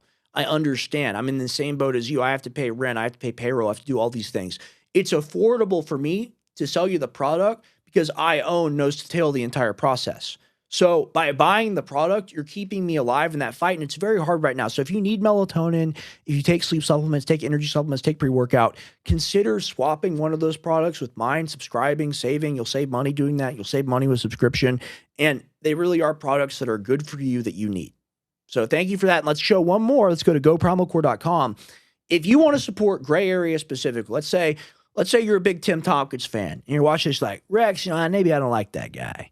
If you're out there and that's your opinion, I want you to go to goprimalcore.com, or if you like me too, like I'm just joking around, but go to goprimalcore.com. You're going to see Elemental Drive. And Elemental Drive is a formula that's literally the complete version of, you know, when you're making one of these blends for like a Bigly or whatever, and like we want to have like 6 or 7 products in there so we can make a bunch of claims and really help people out. That's great, but a lot of time you can't get like all the vitamins and minerals in that you want. And a lot of time, like there's products that pair with each other. And I do that too, right? With like Power Plant and Methyl Drive, for example. But with this product specifically, with Elemental Drive, it's literally everything you need for optimal performance, especially if you're a man. Boost testosterone, boost free testosterone, get your vitamin D, get your selenium, get your copper to match the zinc. I mean, it's been such a huge trend for guys to take zinc because like there's a lot of benefits to it down under. And like that's well known. You see it all the time on Twitter. People talk about it. But people take zinc and they don't realize by megadosing zinc to get these effects with the testosterone and all of it, that they're actually depleting themselves of copper, right? So you have to have them together in the ideal ratio so you don't get deficient and you still get the benefits of having, you know, the essential minerals that you need in your body. So I highly suggest that you check out goprimalcore.com. And here's the thing, across every single one of these stores, these are all amazing products. When you buy them, you're going to get a 360 win. You're going to improve your own life by getting it. It's not even a t-shirt. It's not even something to signal like you're a fan of the show or to support the show. It's literally something you should probably be taking already. And that's the reason why I do all of this. And I also, like I was saying, I was up there to try to get people to sponsor themselves because, you know, I do this to sponsor myself as well. So giving people the means to actually it's like the communists and the communists owning the means of production. I own the means of production. Oh no, maybe I'm evil. They're going to kill me now. But like I literally I own the means of production. So if you want to contribute to workers, and I'm a worker, you want to contribute to supplement brands like mine that are American grown, American made. I mean, if you want to help make payroll, because payroll is real hard to make, then go to any one of these stores and help support us. So thank you for that. Let's go back into the Google Doc. I got a Jesse Waters clip that's pretty crazy. I want to play it. Let's go to the Jesse Waters clip now.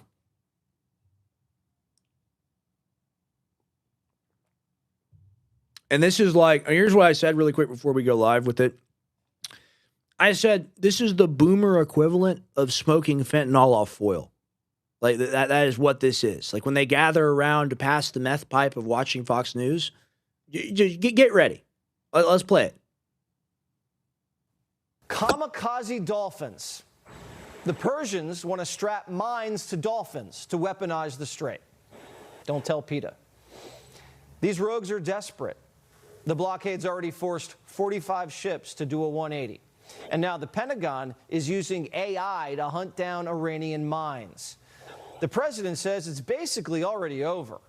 The blockade has been unbelievable, powerful, 100%. The blockade has been unbelievable. It's been so powerful, I haven't been able to stop it. Oh my gosh. But I'm pretending now that it's okay, that I want traffic to not go through. I mean, President Trump says it's over, so it's over. Heil Trump. There you go. Throwing it up. Heil Trump. Like literally, that's what this is. Go back to the clip. 100%. It's been actually unbelievable. If we left right now, we had a great victory, but we're not doing that. The Pentagon says the blockade's already cost the Iranians. Dude, it is unbelievable. He uses these words, incredible and unbelievable are Trump's two favorite words. Think about that. Incredible, not credible. Unbelievable, not believable. I know that's a word concept fallacy. I'm not trying to like drop a cipher on you or anything, but it's they're using AI to sweep for Iranian drones. President Trump says it's basically over. Like it's like we're on the set of like Idiocracy. What's the thing that the South Park people did with the puppets? What's that called? Team America. That's literally we got to play a clip of Team America. But see if you can find that. Let's play the rest of the clip. I'll stop yapping.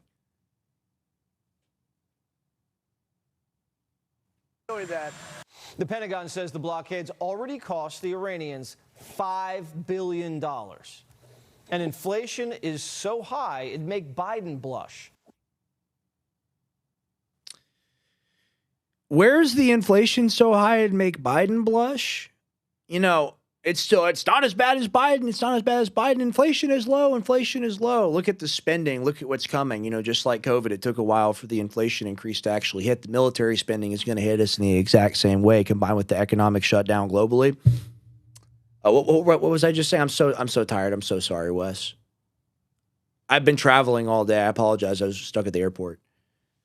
Good grief. Real professional. I'm a big brain. See, I need my dream wave. I need to go to sleep and wake up. Damn, what was I talking about? That's crazy. I'm lost. I'm lost. I'm lost on what I was talking about. Someone in chat tell me, I'm looking at chat right now, we've completely derailed. The train of thought. They had that Rick and Morty episode with the train of thought. It's gone. I lost my train of thought. It's just Jesse Waters' evil propaganda. They're just beefing in chat.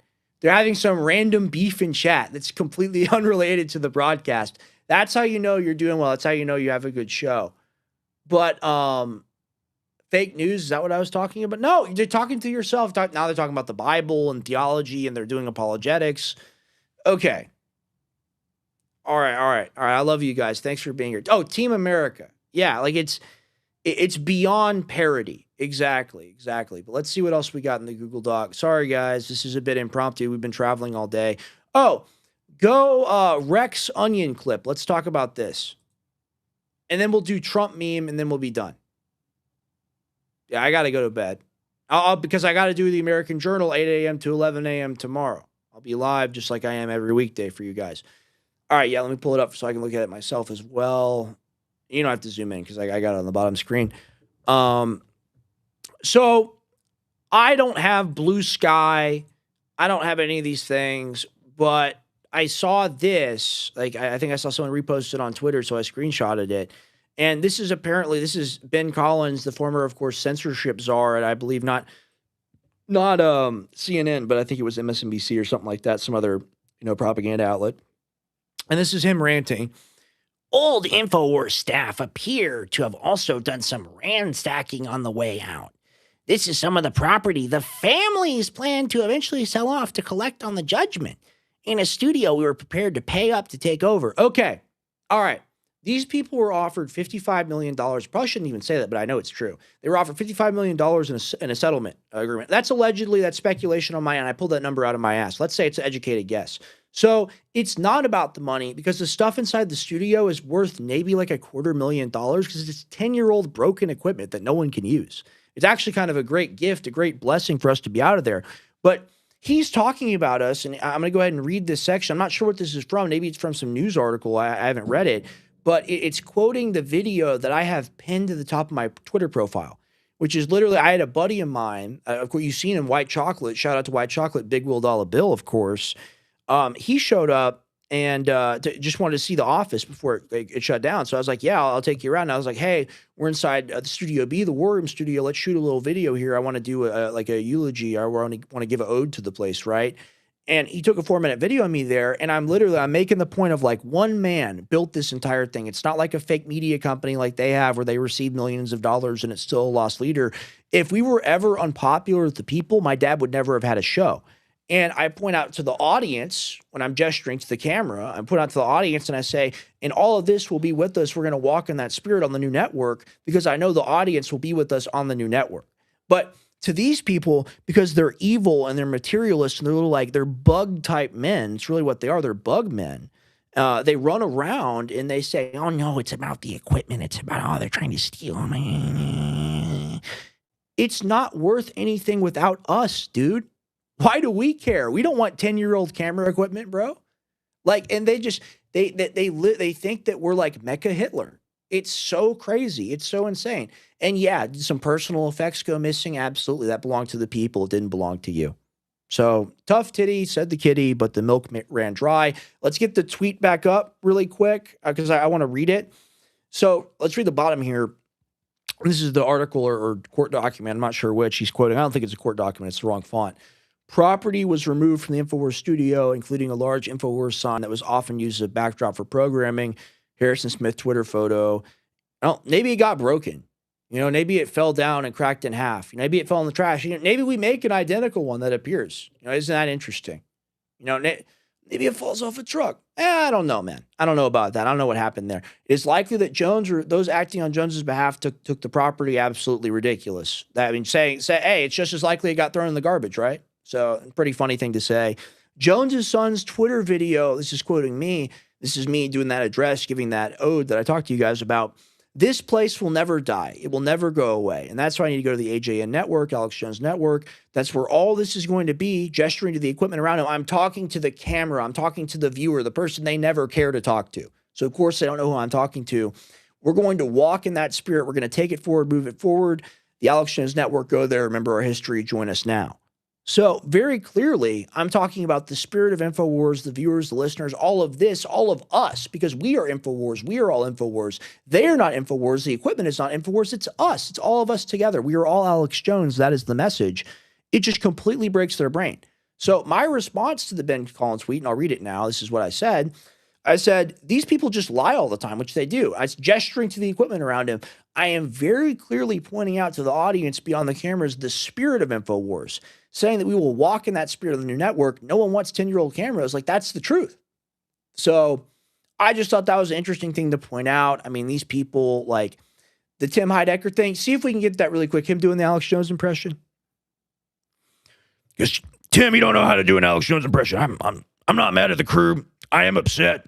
I got this little turd burglar, this little goblin, Tim Heidecker, doing an impression of me. Never sold supplements, never done anything, never had victory, never achieved victory. I'll tell you what, I'm not even going to get into it. It's a whole nother thing. It's over for you, buddy. I'm going to gut you metaphysically. That's an Alex Jones impression. Let's go ahead and play this, because this isn't even the show, and I want you to keep in mind, These people are given millions of dollars. They're not even smart enough to realize they need a TV behind them to make it look like InfoWars. We don't use green screen, or they don't use green screen. I will soon, but like that was the Free Speech Systems thing. We use a TV behind you or nothing at all. So go ahead and play it. Once more, I did this earlier this morning, but I'm going to sip from the blood of the Forsaken. This is real human blood. You can find this at the InfoWars store. This is a human blood curated from the Forsaken and sinners. All right, this is pure premium blood, tested, FDA unapproved. And this is just human blood. And it's part of my satanic ritual. I am a servant to Satan. And thank God I was able to get him and the Lord to sit down and come to their senses, get things back. Okay, so he's doing this thing where they're making fun of my dad for referencing God all the time. Because see, now the joke is instead of referencing God on InfoWars, you reference Satan. And these are also the moral people. You have to keep that in mind. So that really is a trip. But with the Alex Jones impression itself, he doesn't talk with a country accent like this. He has a very rough and gravelly voice, and it comes from the back, and he can't even really do it right. He can't even really do it properly. So I'm really not impressed. And the mockery, I mean, you know what? The best thing in this video is the lower third. They did the lower third kind of right, but you got the InfoWars thing behind you. Looks like absolute shit, man. It looks like HPV. That's what that looks like. But go ahead and play it. These are adult. This is adult blood, by the way. Ain't no question. I made sure of that because I don't want to get in trouble. But this is the blood of the Forsaken. It's hot. And it tastes good. It's giving me the power. It's like Sun Tzu. That's the billionaire owner's semen. That's his cum goblet that Tim Heidecker has to drink from daily because he's been gifted and given a job he doesn't deserve. And that's the thing about all these people. You come in, you're appointed to a position. It's the same in government and bureaucracy and middle management everywhere. We all earned our place on the roster. I earned my place on the roster. It's funny. Sometimes people say, Nepo baby, nepotism. I was running around doing work when I was 8 years old. I have literally worked in media basically every year of my life, most of the years of my life. And to see someone like this, who didn't actually have to build a platform, didn't even have to build a business to support themselves, just come in and get this shadow money, this shadow funding, and still do a shitty job with it. I just have to look at it and I'm like, man, like, are these people just retarded? Is this guy just like slow or like dumb somehow? Doesn't he realize that he's literally just a slave, a servant to the system? Like, you didn't earn the audience, bro. That's why no one's there listening. You didn't build a platform for yourself. You were given a platform by somebody else to push their message, to push their narrative. And what their narrative is about my father is the worst person to have ever existed. And because he's the worst person to have ever existed, it's okay to take his rights, take all his money. People want him thrown in jail for his speech. He already has to pay $1 billion for something that he said. Hey, guess what, Tim Heidecker? When are you going to do, a special episode? Maybe this would be a good point. If Alex is such a monster, and he doesn't care about the deaths of innocent children, why don't you use InfoWars to talk about Gaza? Because you've got InfoWars now, right? All the Knowledge Fight people out there listening to me. Why don't we do a special on Gaza? Why don't we talk about the genocide? Because, my dad did that. The mean, evil man, the man that's immoral, the man that has to be stopped, has to be shut up. We have to take his First Amendment away. He talked about the genocide. He's not a fan of it. And until you meet that same standard, I don't want to see you drinking out of a glass of blood. And you go, oh, it's a kid's blood. But nah, it's adult blood. It's adult blood. I thought it wasn't okay to make jokes about child murder. Different standards for everybody, rules for thee, but not for me. It's all very interesting. Do we have more of it? All right, what are you throwing up now? Let's just go to it. Happy to go to it as well. I can't see it until it's on screen. Oh, yes. Uno reverse card. Okay. All right. This is Trump having fun. Trump posts Uno meme claiming, I have all the cards. I have the best cards, but no cards like you've never seen before. I'm imagining him playing Pokemon now. I'm a Pokemon trainer. I like big gold Pikachu, shiny Pikachu. Had to have it, had to want it. The White House shared the cheeky meme on Sunday. Let's just go ahead and show it. Go ahead and show it. Because I guess he's talking about the strait being shut and the blockade and all of that. Do we have the meme? Hey, you know, that's ha ha ha, $6 gas. Ha ha ha, 13 Americans dead. Ha ha ha, civilians murdered in Iran all over the Middle East. Ha ha ha, Trump did it funny. Trump did nothing funny on social media. Like, I can't take it no more. Roll Tide. We got to push these people out, man. We got to rid the country of the spirit that thinks that it's okay to do what he's doing as long as he makes a funny tweet. And like they do this thing where like it was like a month ago, like JD Vance gets a new photo taken and they're like, the liberals aren't going to like this, like Gunther Eagleman and Eric Doherty and all those types on Twitter. And it's just like, I know Twitter's not as big as it actually seems. And I know it's all an echo chamber and I get it, but where are we at in this country? I don't know. And just to tie it all back up into a bow to talk about the event, like, do we actually care about making the world better and having a big tent coalition and stopping the murder and stopping the child assault and all the horrible stuff that goes on? Or is it really about being Mr. Wise Guy, Mr. Word Cell, and having this like grand paradigm that needs to be set up because you're the only one that's ever truly figured it out correctly? And we have to be willing to say, we're all dumbasses. We've all been propagandized. We've all been raped. We've all been destroyed by this government that steals our money to kill innocent people far, far away and here at home by starving them, by not giving them health care, by not making sure they're safe, by putting them on the street after they've served our military. Like, we are reaping what we sow. And these people are like, well, you know, I'm just going to start planting different seeds. I'm going to plant different seeds. How about we stop reaping? How about we go to a whole new field and get a whole new crop? Let's go back to that original field that we had. You know, the one they pushed us off, the one where we all had rights. Wasn't that nice? We're trying to operate in a system where we don't have rights because they don't have rights. Because we've co-signed that. We've said, well, that's them. That's not me. It's all of us. We've all been stripped. So you didn't hear a lot of that besides like Jose Vega and the Muslim gentlelady that was there. And, you know, me and Tim and a few other people as well. And people made good points. But here's the thing.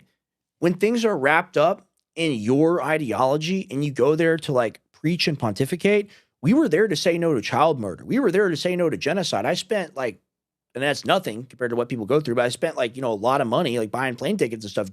I spent like $400 coming home. Not that much, like $350. It's insane. I did actually. I had a check bag. Like I wanted to go there to make a difference. And I didn't see enough people there that felt the same way as me. You know, it's just another event where it's like, oh, I'm in my suit and there's the cameras. And it's like, what the fuck? Right? Like seriously, what the fuck?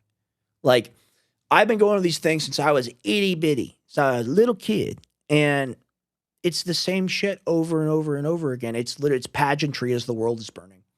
I have to be honest about it.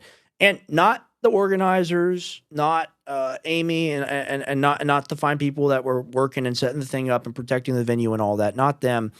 It's just the gaggle of geese that show up to preen about themselves. And it wasn't even the speakers necessarily. It's the people that were there to lord over, to be like, I'm a social media lord and I'm here in my suit and I'm not even speaking. But then, you know, they're the ones that are making all the comments online about like the lady and about Jose Vega. And the way they clipped his speech, Jose Vega's speech was about the Constitution. They notice they have to cut the Constitution out and then they clip it. It's quite telling for the country. So with all that being said, I really appreciate y'all being here tonight. I'm going to check in with the chat and see how y'all are doing. They're just doing not theocracy. They're doing theology. Yeah, I didn't notice how intricate the gray area background was before. I believe Washington, not sure, and the We the People and the drinking fish thing is cool. Yeah, so the background's all Tim and Tim's sister. I think she designed it, and we just got it printed. Anyone can do this. This is 8x10 background. This is really cool. I had this in a box forever, and I put it up on the shelf. I love it. This is a real gavel from the President 1970 to 71 Texas State Agency Business Administration Association. And this belongs still, I'm just borrowing it or just have it in my studio, to my pop. So have that. Need to get a few more set pieces, but the thing is like we want to get out of this studio eventually and have at least a little bit bigger of a table, a little more sturdy shelves. These shelves could get like, if my ass bumped into it, it would fall over. I got to be super careful getting out of here and getting into here every single time because it is cramped. But we really appreciate everyone that supports the show. Let's throw up Go Primal Core one more time really quick, if you don't mind. I want people to check this out because here's the thing. If you want to support Gray Area, if you want to support us actually being able to travel, do these things, speak truth to power, upgrade our studio, upgrade the situation we got for our phenomenal team of switchers, clippers, editors, producers, everybody like King West back there. The Wizard of Oz literally making the whole thing run. I'm just the projection. He's the mastermind. But check this out. GoPrimalCore.com. Literally, if you want to support the show, this is the best place to go for Gray Area specifically. You got the ashwagandha, incredible. It takes the fuel from cholesterol that would become cortisol. It makes that testosterone instead. Also anxiolytic, anti-anxiety, and an elemental drive. Literally the most amazing male mineral and just overall mineral formula made for people to take. No BS. It's not like a men's multivitamin you get at the store where it's like 1,000 different things at like 50% or like 1,000% of the ratio you need. This is everything all wrapped up into one. Look at the Core Fusion Pack. And here's a little benefit for you if you're just joining or if you stayed here longer and you've heard my first plug for this today or tonight, I guess I should say. Little deal on this, Core 25 gets you 25% off. So that's a really good deal. Use code CORE25 to get 20% off. You're right. We do need to get Gay Frog. Geronimo Frost. I think we liberated that from the office too. But yeah, go ahead and show on the website one more time. That's GoPrimalCore.com. Just go check it out, guys. Go look up the formula on PubMed or look up the formula with an AI or do whatever you're going to do. Look at the research. This is what you got to get if you're looking to improve physical and mental capacity. So check out that bundle at GoPrimalCore.com. Thank you all so much for being with me tonight. Let's go ahead and cut it back to me really quick. I just want to give a couple of announcements. Number one, and I guess this is my last takeaway from the event. I'm going to figure out how to host my own event. And I'm going to ask you guys to fund it. We're going to put together a little thing for this. And it won't even take that much money. Literally probably just have to get a venue and get really high quality AV people that are real soldiers of the game. And that was a big problem at the event. Didn't have enough AV people, and you got to have your engineers, you got to have your tech adepts around, or else you're going to get messed up. They're super important to running a ship. But that being said, I'm going to do my own event, and me and Harrison, we got to do this Alex Jones apologetics thing. And because I've been talking about it so much because of the shutdown in InfoWars, I'm already getting reschooled in it. But there's like file compiling that has to be done. There are moments and days of the trial that I have bookmarked, and there are specific clips that I have to extract. And I got to put it together all in the slideshow. We'll do it taped as like a mini documentary report style thing. At first, it'll probably be a mini series as well, a mini docu-series. And then I want to give a series of talks on it with a bunch of other people that are there on free speech and anti-war, because they want to shut up your free speech so you can't be anti-war. And if you're anti-war, you have to be pro-free speech. So it's kind of a paired thing together. And I'm not equivocating them, but it's the principle of the thing is the same. The bacteria is alive, an elephant is alive. They're different in scale, and the genocide is a million, trillion, zillion times worse than anything that's ever happened to me or my family, right? But it is the same principle of the thing. It's the denial of reality. So we're going to talk about all that, and I really want to go forward with that message for people. So if you saw me talk at America First United, if you saw me get talked over and comedy routines happen and all of that, that's all great. That's all fine. I want you to know I want to give like a 2-hour-long presentation on all this stuff. And then I want to figure out how to give a 30-minute condensation of that 2 hour. And I want to go give a series of talks on it, have my dad, hopefully have a bunch of other people. It's what needs to be done. If you're going to do a private event like that, you keep it lean and mean, and you have like 12 people max. You have 20 people there max, and the rest are AV people. You need at least 6 to 8. They needed like 10 for what they had going on. Well, not 10. They needed like 6 to 8 too. But I mean, I think I can do a lot better, and that's no shade of the event, but like I want to show you guys what I can do. So I'm going to be hosting things in the summer, and if you're interested in funding something like that, I'm going to put a little thing together, and also just building speaker, guest list, figuring all that out. I think that'll be awesome. What do the people in the chat have to say? Oh, New Groiper, you're joining. I'm leaving. It's over. It's sad. I need to log off. I've got to log off. Whoa, buddy. Dude, shout out to the Quarter Pounder. I'm having fun. I'm just having fun. Shout out to the Quarter Zip. Shout out to the Quarter Pounder. Shout out to the Michelin Man. The man in the hat. The man in the wildlife theme hat. That seems to be a theme with him. Shout out to the QP.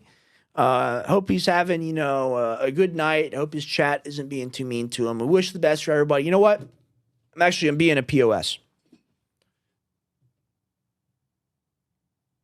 Lord Jesus Christ, bless the quartering, help his family, help his life. All the best to him. May he have just like one really good night of sleep tonight, and just all the best towards him. Lord have mercy. I don't want to be a dick. I don't want to personally insult people. It's not what I do. And, when I was a little kid, I was like, people would come up to me when I'd be at these events, these political rallies, and they would be, because I would be yapping. I'd be like yelling at people that would yell at us. And they'd be like, you're a great insult comic. You're a great comedian. I don't feel good about doing it because I don't think God likes it when you do it.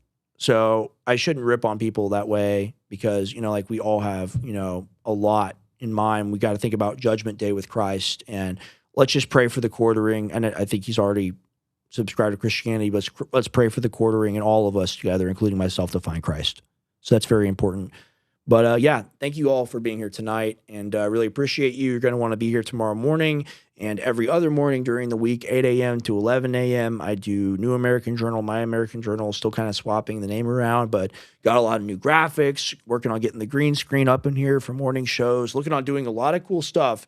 And if you want to see kind of cutting edge of what I'm working on when it comes to my news blitz, you want to see me in the morning when I'm the most fresh. I go over the news with you, track topics with you. I'm always informed of the latest developments in the old head circles and all of that. So really appreciate everyone who's here tonight. And if you're around, if you're available, it's always an honor to be a part of your day.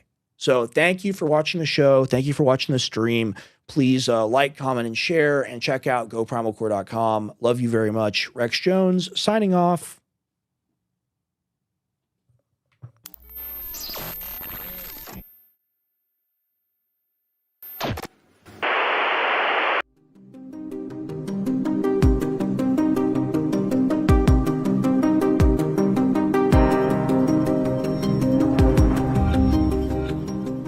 Modern life has left us out of balance.